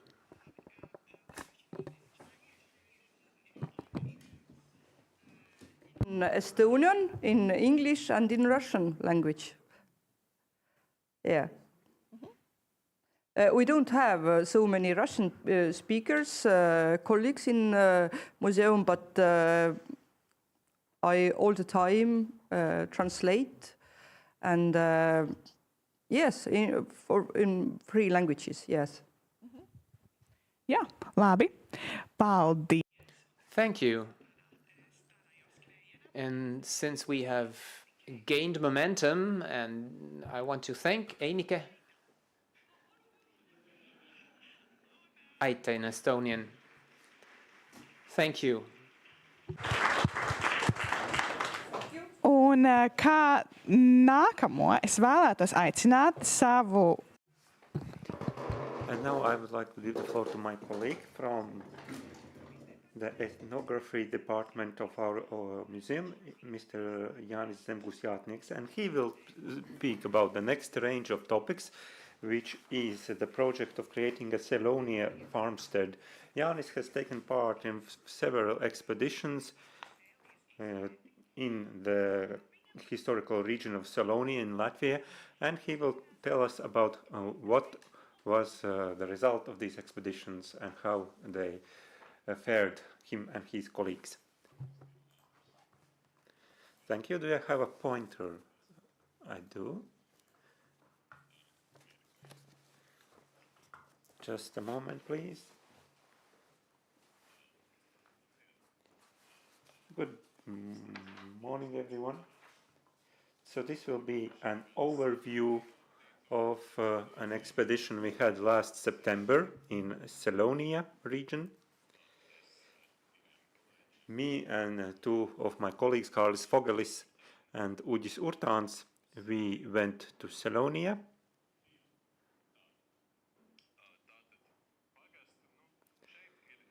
Here you can see basically the region that we visited and also the objects, and lower to the south Rubene Slate parishes. With the support of Celia cultural program, and we have some observations in the following slides and some more interesting objects that we found during our expedition.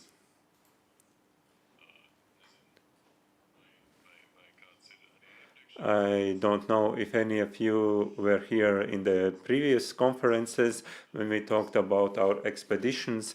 So basically we look for buildings that could be moved to our museum or copied here, just as we heard from colleagues in the new Selonia farmstead we are planning to have here in the museum. And one of the buildings we are still looking for is a barn, an angled barn. It's a building that is characteristic of the Selonia region. Especially in this area, we saw stone barns. Overall, in Selonia, due to various conditions, there are quite a lot of stone buildings. There are also a lot of dolomite masonry used, and we also see very interesting phenomena as we are initially doing our research on maps, where we can easily identify objects like this. So on the map, and then we go on the spot and see how it looks in nature.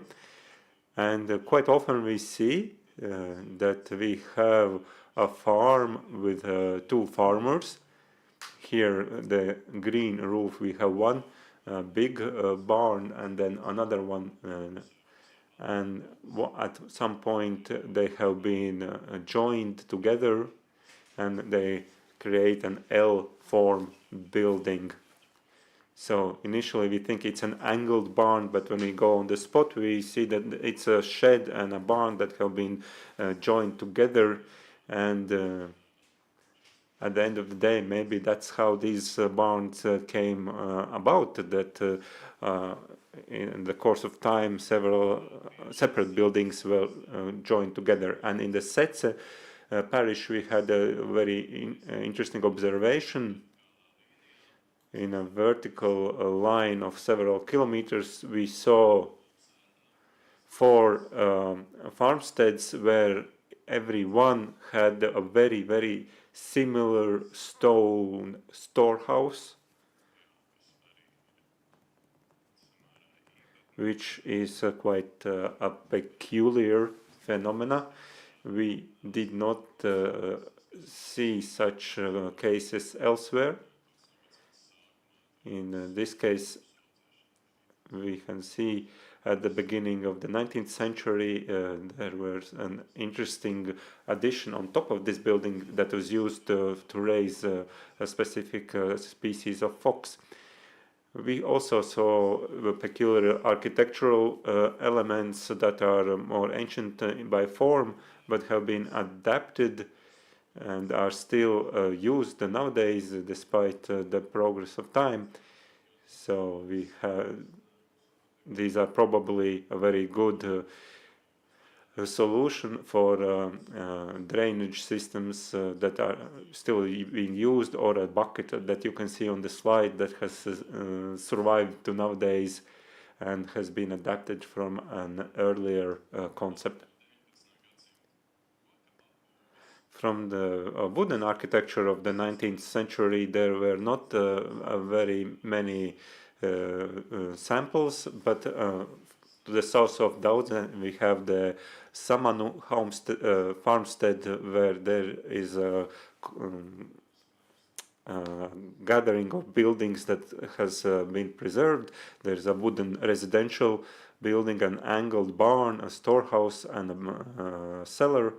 And you can see how it all comes together, a compact, secluded yard.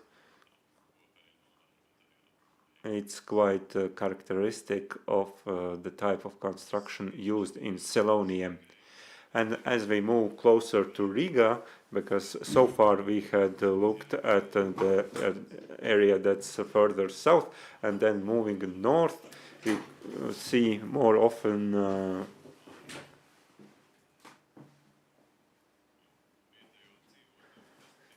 intermittent residency. So there are people who have moved into these houses in the last decades, and they have very little information to give about the buildings. So they have no idea who used to live there and how old the buildings are and what they were used for, and about the local history. And a bit more to the west from Daudze, we have a wide-angle building that was used to house horses, but half of it has collapsed and the other half is used by people as a residence building. This is also a thing we saw quite a lot during this expedition. There are places where the owners can tell us about how these farmsteads came about and where the people used to live when the houses were being constructed. Also in Lazdiņa farmstead we had an example. Here you can see to the right, and to the left the space was used for residence by the family, parents and 3 children with a little stove, and they lived there while the residence building was being built. And later this part of the building was used as a storehouse. And also, as we saw in the Aizupieši farmstead, which had a much larger barn, but also there in the end of the building there were 2 rooms, a kitchen and a living room, where the owner of the farmstead lived until the residence building had been completed. As for Sonas, it's not so pretty picture. Usually we have reconstructed buildings that are still being used, but they are still being used in a rather old formation. So stoves with compiled construction, but with bricks, not with stones. But most often we only can find the site of a former sauna as example here, and this sauna was also used as a residence building, but we were about 10 years too late visiting this farmstead. And for example, in Gengi farmstead, where there had been a sauna in the past, but they have already started building a new sauna, and the old one was no longer available for inspection.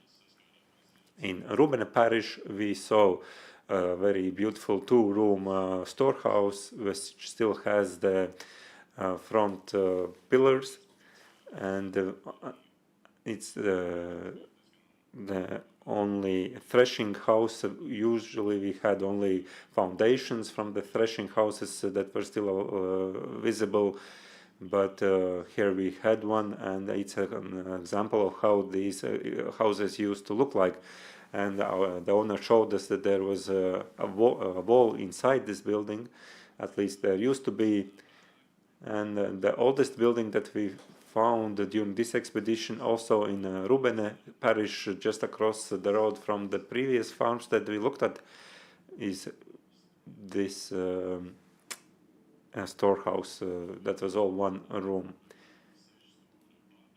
Another building with hex type elements at the log ends, and it's not entirely clear what this building was used for. And of course, not only wooden buildings are collapsing, also masonry buildings are having issues.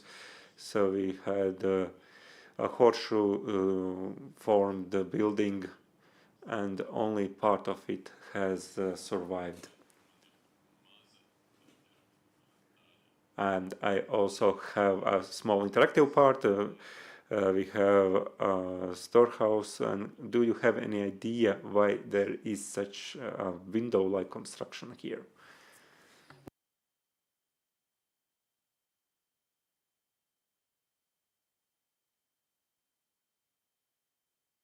I thought for a long time and did not understand why there is a shutter like this constructed for storehouse.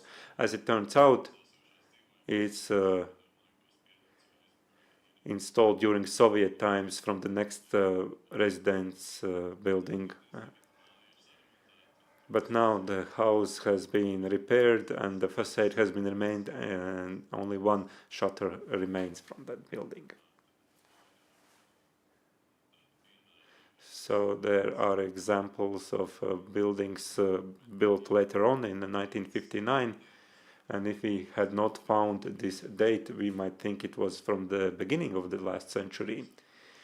And a twin barn which looked like a Soviet time shed, but when we came closer, it turned out to be a log building for two owners.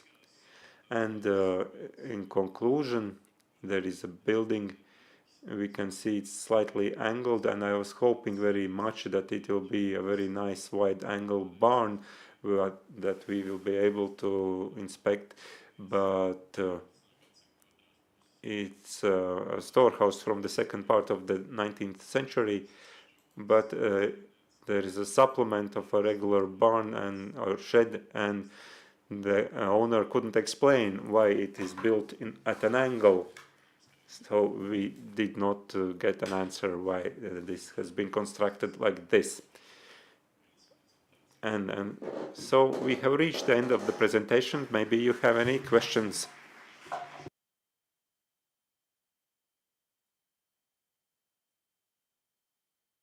Yes, we have a question. Please just use the microphone. Yes, I wanted to ask about the threshing. Did you have stove. No, there was no threshing barn stove. There were just a couple of beams that had been preserved, but everything else was reconstructed. And how did you understood that there was a threshing barn? Yes, by what the owner said. Whether it has actually been a threshing barn as we understand. Yes, there should be the stoves and other elements. Yes, everything that is under the roof supports had not been preserved, so it's difficult to say it. But we traveled through the region and in the pillars, the construction is similar. Yes, and then also in Selonia for barns, we saw very little buildings with stone struts, but more to the southeast of Selonia, there are quite a lot of barns with this type of construction, with struts that are filled with logs. And also where we had sites for threshings, barns, everywhere we had these struts visible still. We have one more question. What roof coverings were used? Because I only saw roofing slates. What was the original covering? Well, yes, originally it's difficult to say, and sometimes these coverings have been changed on several occasions. Initially there were straws, and then at the beginning of the century it was sawdust, and only then roofing slate, but it's unlikely that they used roofing slate. But usually it was straw initially and then sawdust. Okay, if there are no further questions, thank you very much, Jānis, for this initial look at the research work in Selonia. And in the Latvian Ethnographic Open Air Museum, we already have an important Selonian exposition element, the Borne Lutheran Church, which you can see here, and which is a symbol of our annual conference this year. And we also have research on the sacral history, and we will hear from the head of the ethnographic department, Aija Jansson, on this subject. You have the floor.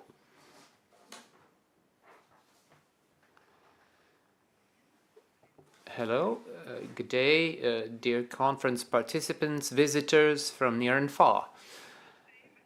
The topic of my research for decades has been connected with the history of textiles. I will touch upon that subject in my speech today as well.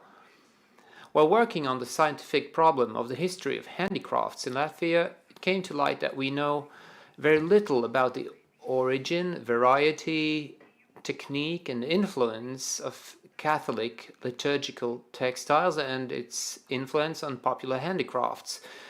That's why 9 years ago I started to collect materials in Catholic churches in Latgale, and during the field work, the objects in Latgale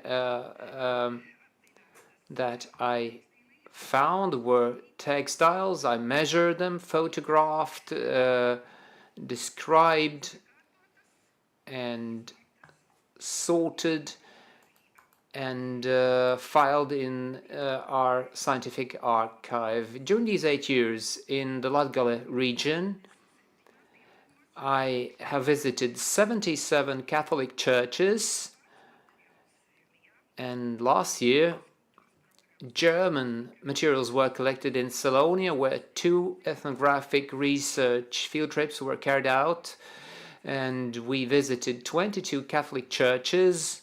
You see them with red dots here marked, and the museum archive became enriched by 823 written source items. In the course of our research, many questions had to be answered. Obviously, with regard to the dating of the liturgical textiles, since there is no written records of that, when they were created or by whom, and thus we need to look at the history of the specific location, the church, when it was built or rebuilt, and that allows us to understand when these objects might have been created. Compared to Latgale, where the oldest textiles date back from the 17th century, late 17th century, early 18th century, with some exemptions. In Salonia, we found mostly material from the 1920s onwards. Why so? Well, it turns out that has something to do with World War I on the left bank of the Daugava River in Salonia. In the second half of 1915, during the First World War, the western part of Salonia was occupied by Imperial Germany, and for more than 2 years, the front line ran along the Daugava River. There were fights and the artillery shelling by the Russian army.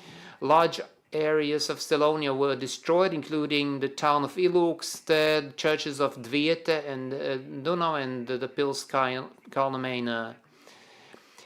In the spring of 1920, when the Polish army occupied the town of Grīvas, Borne, Borovka, which is called Silene nowadays, Demene, Kalkunai, Salien and Skrudalien, these territories were administratively included in the county of Braslav, which belonged to Poland back then. But after the retreat of the Polish army in the summer of 1920, the Latvian army took possession of these territories. In the autumn of 1920, the Lithuanian army was forced to leave Ilūkste, and the Latvian army moved in. So they were tough fights. And here we see the Catholic Church of Dunava in Ardei and what it looked like after the war. So that was a lot of work to renew these buildings. We see the destruction brought about by World War I in Salonia. Many liturgical textiles were also lost during this period, and that is why church furnishing and liturgical textiles were restored in Salonia. And at all times, liturgical textiles have been made and decorated according to the latest techniques. And after World War I, we see in Salonia practically all the handicraft techniques that were practiced at that time in Europe, so in the beginning of the 20th century. Net, tulle, crochet, broderie, and Richelieu embroidery. From last year's Salonian field trip, I was able to bring 3 objects to the museum's collection with crocheted lace. Why so few? Well, quite simply, we know from experience that Catholics are reluctant to give their liturgical textiles out of hand, and so we have to do a lot of convincing to get hold of these items. In the case of Salonia, the local people do value their cultural heritage, and there are not that many objects that they would be very eager to share it with our museum. They wanted to have exhibitions locally in their region. So I was able to, in my field trips, to see the collections in the Silene Church and in the Dvieta Church.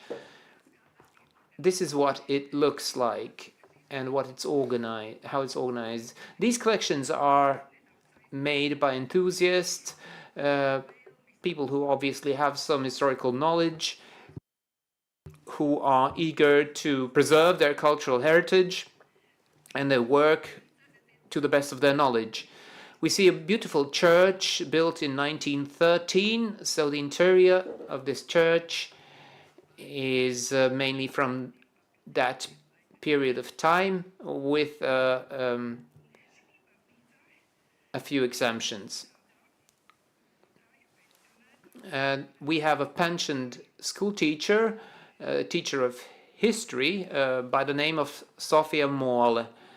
And she's collecting materials about the history of the church. She's interested in the historical part, priests, their life tales, and these liturgical vestments dating from the beginning of the 20th century, no older than that. We see some local handicrafts,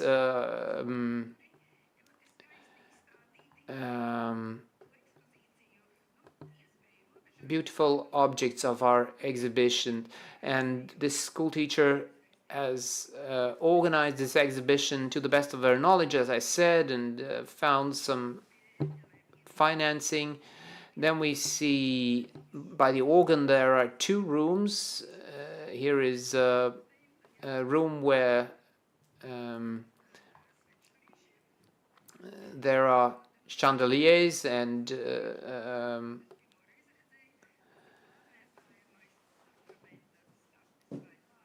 a mobile sacrament box or chest where it can be transported. Very interesting objects, and this lady has great plans and intents for the future as well, a lot of work to do, but the problem is that the documentation of these objects is very incomplete and lacking, but there are definitely interesting handicrafts on exposition. And in Latgale we have stalls, chasubles, kapas that were brought in from Italy and Germany, but these white vestments were created by the local women,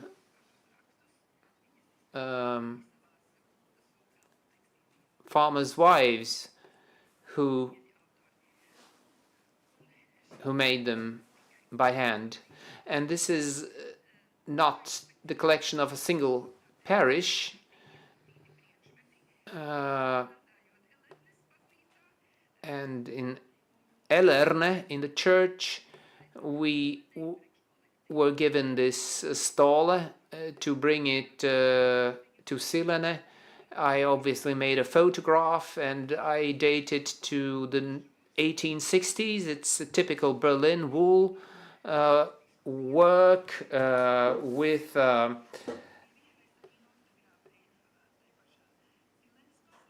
embroidery and a belt with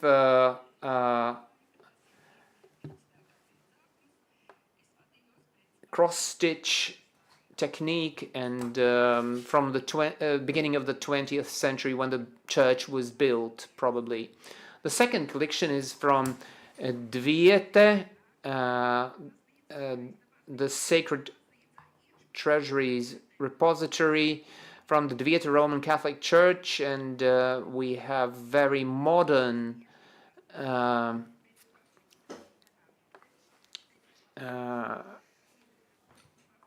objects on exhibition there too, but there is a building which belongs to the church right next to it, a two-story building where we have this Dvietas Sacred Treasuries repository with old books and textiles on exhibition that we were able to photograph, measure and record, and bring a few items to our museum archive as well. And here you see that a beautiful methodological exhibition with several objects, flags which are rather new from the 1960s and 70s. The artists are known who have created these, so these are rather new, recent, and the curator of this collection has more information, but she's been lacking the time to record it in writing.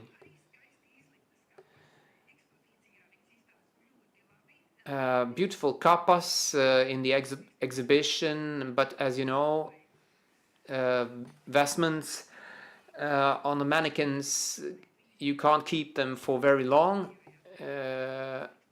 so this exhibition has to be reorganized. We have to think how to preserve these vestments.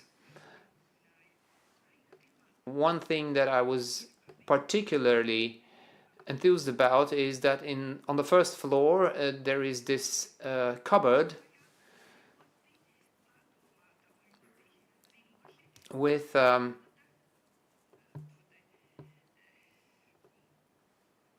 very well organized collection of stolas. Cupboards like these you could find not only in the churches but also on the farmsteads, homesteads. An interesting way to hang the vestments. And speaking about handicrafts, you see white vestments here till broderie Richelieu. All of that can be seen here. These are excellent handicrafts, beautifully preserved, well ironed, and they're kept like this, as you see here in this picture. Why are we interested in all of that? Because it's the work of the local handicrafts artists, and it gives us a lot of information about the development of handicrafts in the particular place and time. And Richelieu examples here. Richelieu technique. These are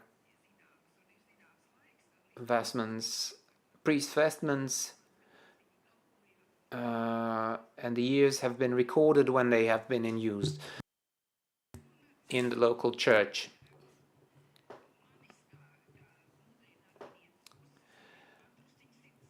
I regret the fact that we only got so few objects for our museum, but they want to have their own museums, their own objects on display there, to preserve their cultural heritage regionally.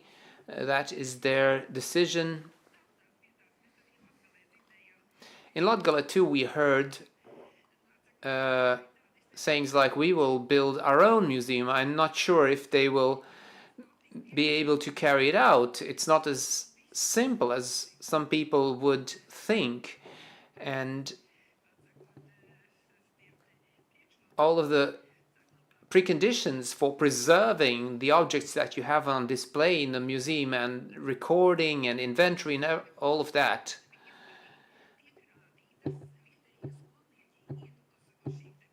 exhibitions like these are shown to the local school pupils,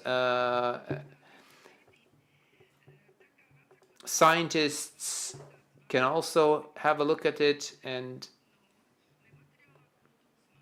so it's a way to preserve the immaterial cultural heritage locally. Both of these collections have been built locally with the local by the local people, but they're lacking in resources, I would say.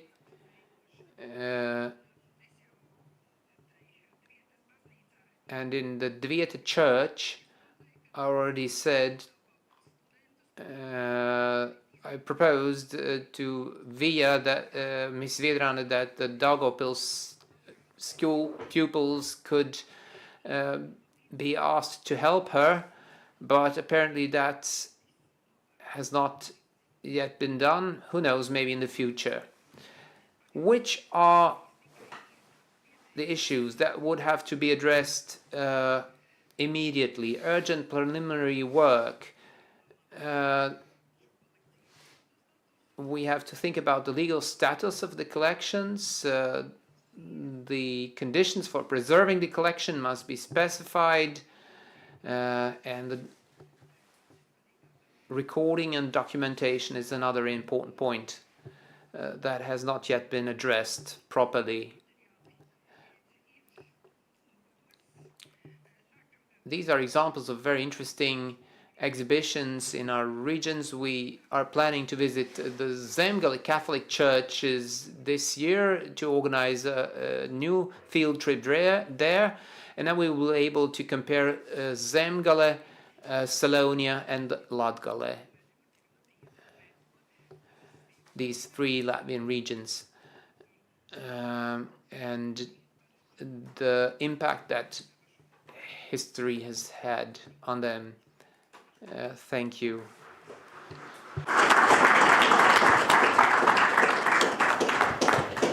Paldies Aijai par.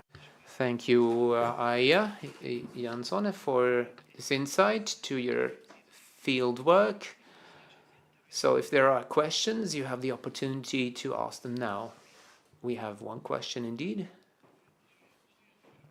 Good day, Aija. I have two questions, really. Financing for these museums and their preservation, is the Roman Catholic Church in charge of that, or local municipalities as well? That would be my first question. And the second question, are other denominations also involved? Do they also do some preservation work and collaboration with the museum? Your question about financing, I'm not sure, but these exhibits, the organization of these collections is relatively recent. The local municipalities do support them financially, in Dvieta as well. These are vast rooms, so the congregation itself would certainly not be able to do that. I don't think that there is any centrally organized Catholic Church financial support, but this is a good start, but there's a lot of work still lying ahead of us. Your second question was on? My second question was on the other denominations, whether they also collaborate with these museums, with the researchers, to preserve their history and their sacred objects. I can't answer that. I haven't worked with other denominations yet. As you see, there has been so much to research in the past 9 years, even in the Catholic Church, and I haven't visited them all.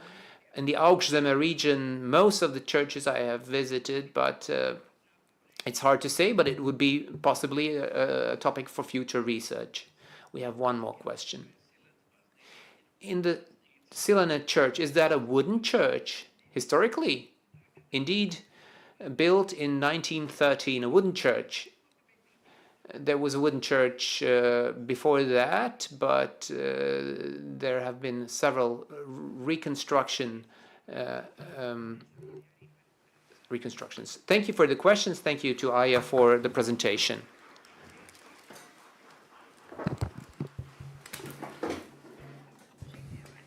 And believe it or not, but we are very close to the conclusion of the first part of our conference, and as the final speaker for the first session, I would like to invite Gundaga Skadali, who is the inventory keeper at the collections department of our museum, and she will tell us about what objects of the Selonia cultural heritage region are available in our collection. Please, Gundaga.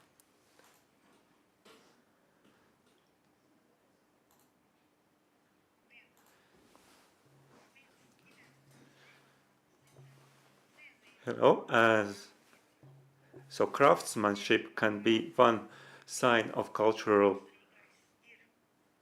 site, and Selonia is known for several things, carpentry and knitting and other.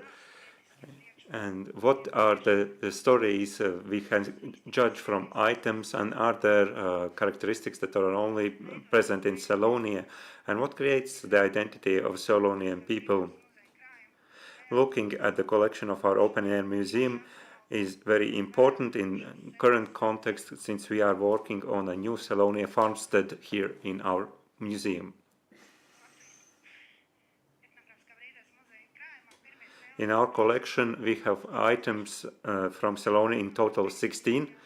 In the first expedition in 1952, in Aknīste and the Nereta region, I must say that some crafts samples have come together with the Borna church in 1937. For example, a stool used by the organ player. And museum experts have worked through the years to collect items starting from 1960. For example, the threshing barn was bought together with all equipment, agricultural tools and equipment. And to the left you can see on the diagram that most items come from the central part of Selonia, I mean items in our collection.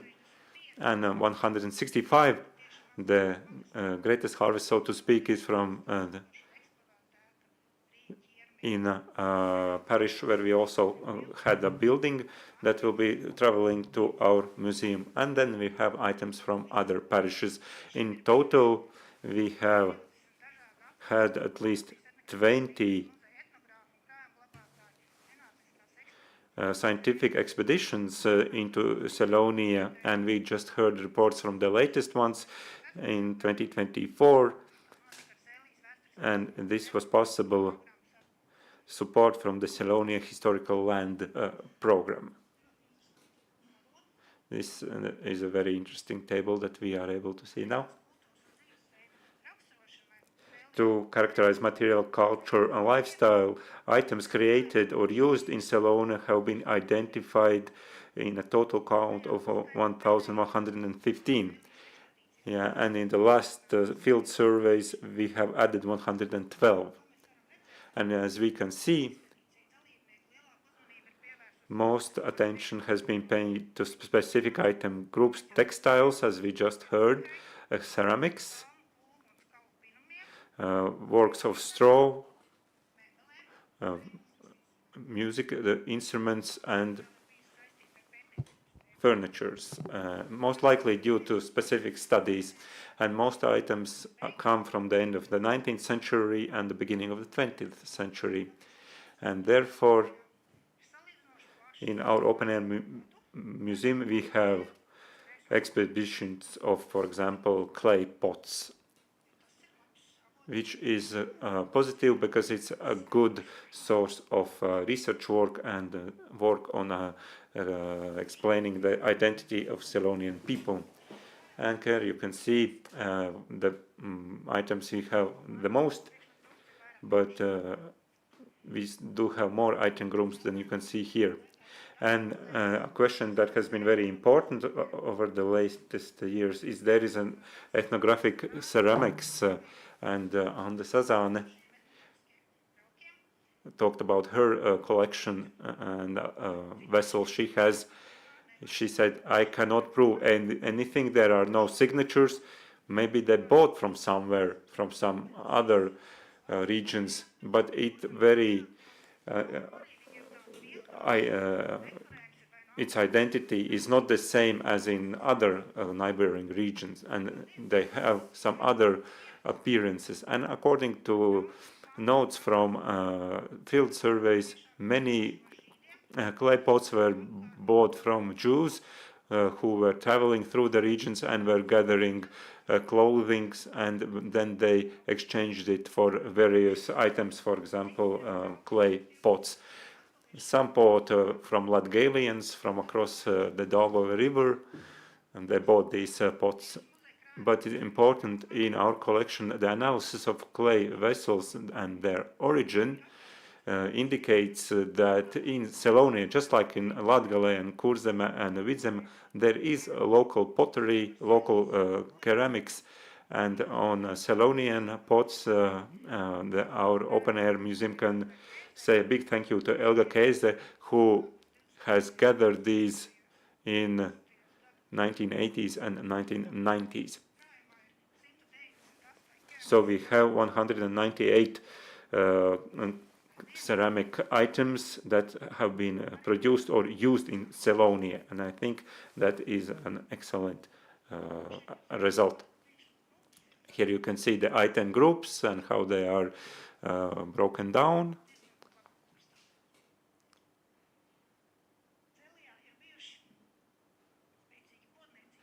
So we had very strong pottery centers in Selonia, for example in Aknīste, where there are several potters active. Jāzeps Buķis,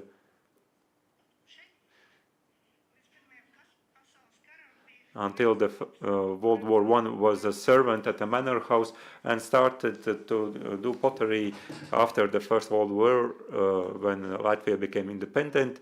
He created various different items of pottery, also whistles in animal forms, and he was born at the end, in the middle of the 19th century. And then we have father and son Serafinovici, father in 1884, and Juris in 1923 in Aknīste. There's not that many information about them, but in 1940 in Ilūkste, there was a penalty imposed on Jānis Serafinovic, who created a pot that was contradicting binding regulation. And Mr. Mikans, most likely from Lithuania, another pottery master, and he was a very well-known aviator in Lithuania. He was born in Aknīste, where he was also attending school, and concluded a ceramic school in Kaunas, and was a professor in the Vilnius Academy of Art. There were also pottery active in other regions of Selonia, for example, Mr. Bašķis, and his works are also, sadly, only in one copy in our collection. Mr. Lindberg's is another authority.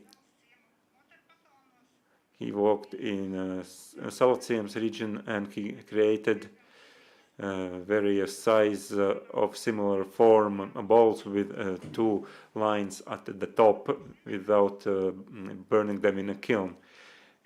And he worked in this until 1939 and sold these to his neighbors and also to the markets in the nearby towns. And in our collection we have 30 vessels that he is the author of. and now the 21st century Anders Sazāne in Strasa collection of Selonian pottery works is still being added to. In 2024, during our field survey, we went to Selonia, to Anders Svarāne, in her craft center, and she mixes traditional with the contemporary in her works, and she says she works in her own style rather than the ethnographic style, and she uses glazing as inspired by Selonia, and uses the tones of fogs, of swamps, and she says that is her Selonia. And I already told about plants. We also have a full moon. She also had a series of works dedicated to floods that influenced Selonia. So there are some ethnographic characters. Selonia is woven in her works. And in our contemporary art collection, we have one plate made by Anders Svarāne. You can see it here. And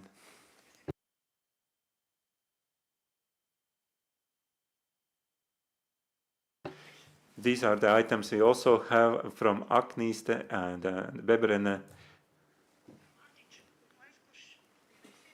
And Mārtiņš Kuplais, who is working on research of these items, he said these are simple in form. As we can see, they have been cut and have a round lower part and a different upper part, and the middle of this item is thicker and have room for needles, and they are usually not adorned. If you looked at these items from other regions, we could see differences, and they are quite different. And we could, of course, discuss where the historic borders of Selino lie, but we can see differences across these regions in the way they created items like these. These are used in the wheel to add the wool to it. So usually it cannot be seen because it has been bought on the market and or directly from the craftsman, and usually these spreslīces are from the craftsman. But at least for one we know, not in full, but we know the master who created it, and they come with needles. One is made of iron and one is made of wood. We'll skip the next part because, as we hear, there is a catalogue published by the museum. And although our museum has the largest collection of dowry chests in Latvia, in Selonia, we can see only a couple of chests from Selonia in this collection, including the ones you can see here. Next on laundry method, when we use these washing vases, and this was used across Latvia. The washing vase was usually made from birch, and this was made men for their wives. And in our collection we have 6 such vases from Selonia. They are different from vases used in other Latvian regions because they're very wide applied part. Usually it's rectangular or an elongated ellipsis, and we have seen similar vases in Latgale and in Poland. And in our collection we also have one washing vase whose creator has a photograph. It's Jānis Graudiņš from Asare, who created this magnificent piece of craftsmanship. And our museum collection has a wide-ranging collection of chairs, and totally we have about 30 chairs that were created in Selonia. Mostly they come from Mazāle, and then also from Asare and Rubeņi. To the left, this was created in Ķiemeļi, Nikolais Mačiņš, in the second half of the 19th century, and it's used in the family room and in the owner's room.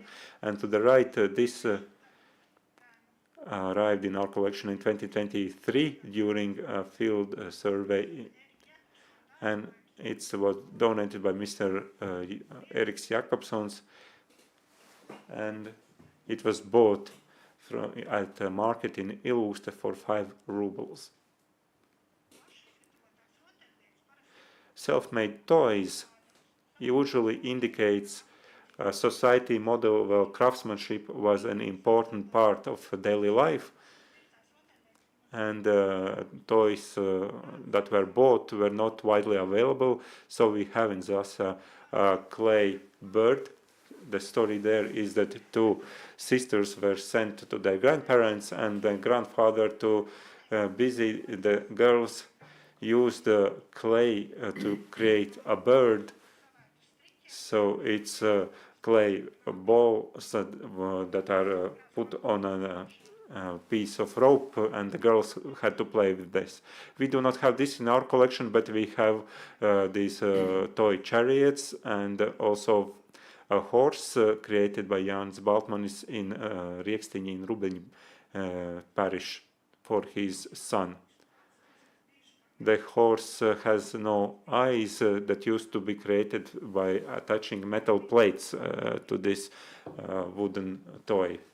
Regardless of where these wooden toys were made, it is a way of showing what's important and what is being transferred to the next generations.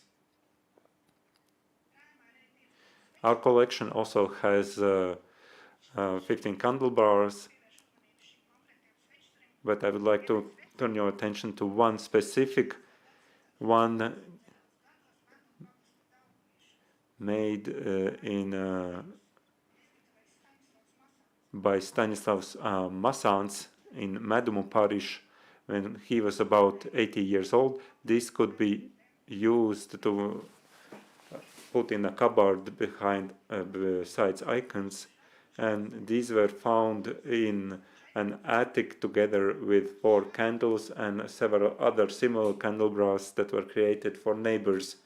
The brothers Masāni, who were twins, also created a vase from fir and birch, and they used, as you can see on the photo, they used it in their home, and later it was donated to the museum. And their father also created music instruments, contrabasses and small violins.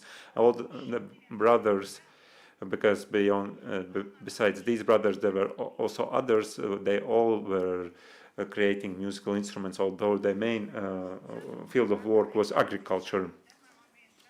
And when we went to Daugavieši again to see how the historical landscape had changed, we wanted to see whether there still are any buildings and any of the Masāni family. This is what we found. The houses were not inhabited for some time, but now they had a new owner, also from the Masāni family, and are slowly being restored. Why we also took a picture of the sauna, it's because it's different from the concept of the Selonian farmstead, because it's too new.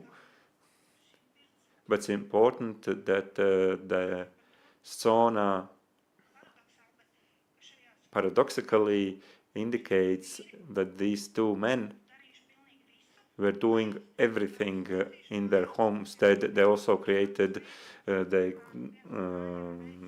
chariot, and also had a little blacksmith house where they did some smithing themselves in order not to hire craftsmen.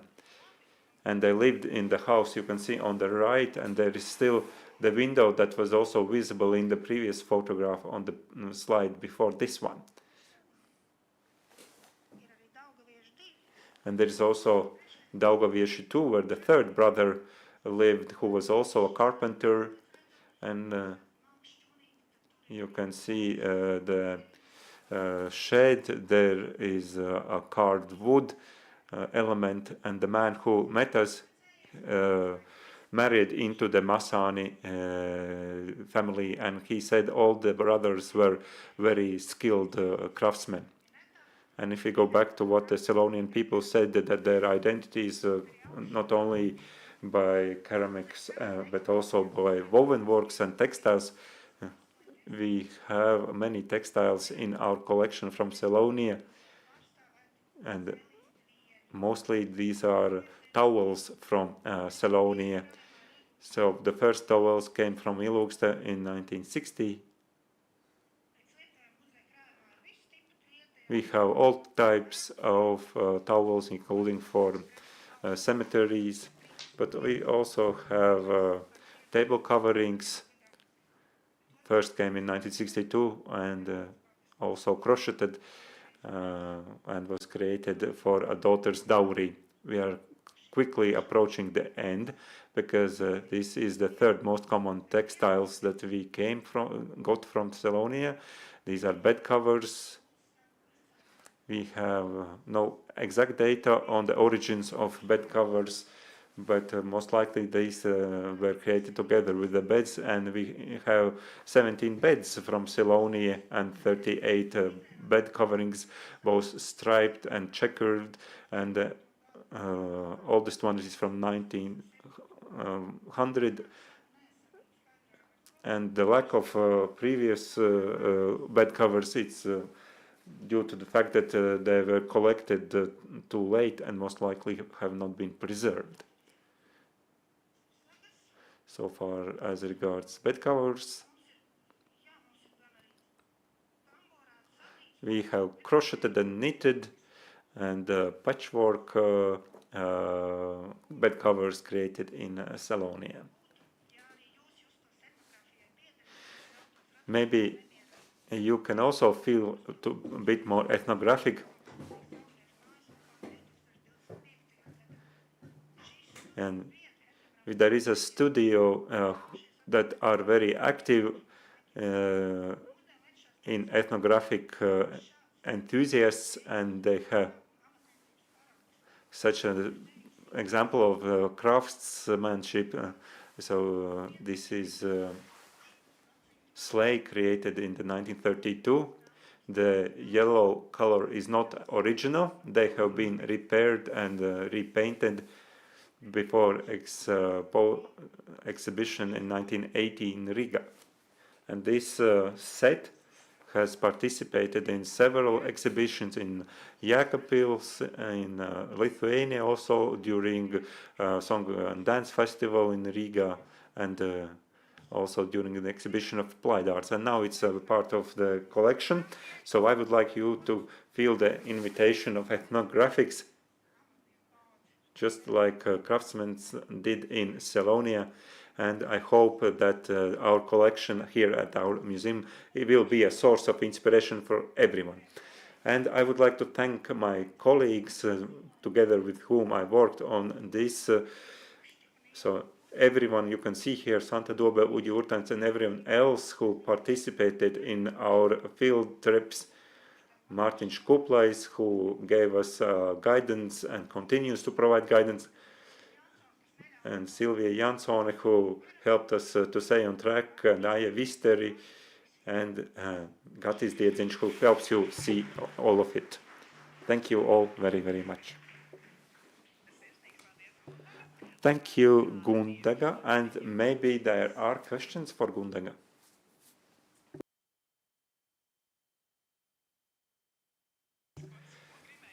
It seems that you have heard everything you wanted to hear, and I would like to say, Gundaga, thank you very much for showing us ethnographic presentation, and a little greetings from your beloved colleagues. And hereby, I must say that we have concluded the first session of our conference. A very warm thank you to all the speakers and all the participants here and online. And now I would also like to say thank you to the interpreters, Mārcis Gobiņš and Gatis Zirbulis, for helping us understand each other. But this is not the end. I would now invite you to have a little break until 13:45, and also our online viewers, this is a chance for you to have a break, and then at 13:45 my colleague Aija Jansone will be moderating the second session. So see you in a little while.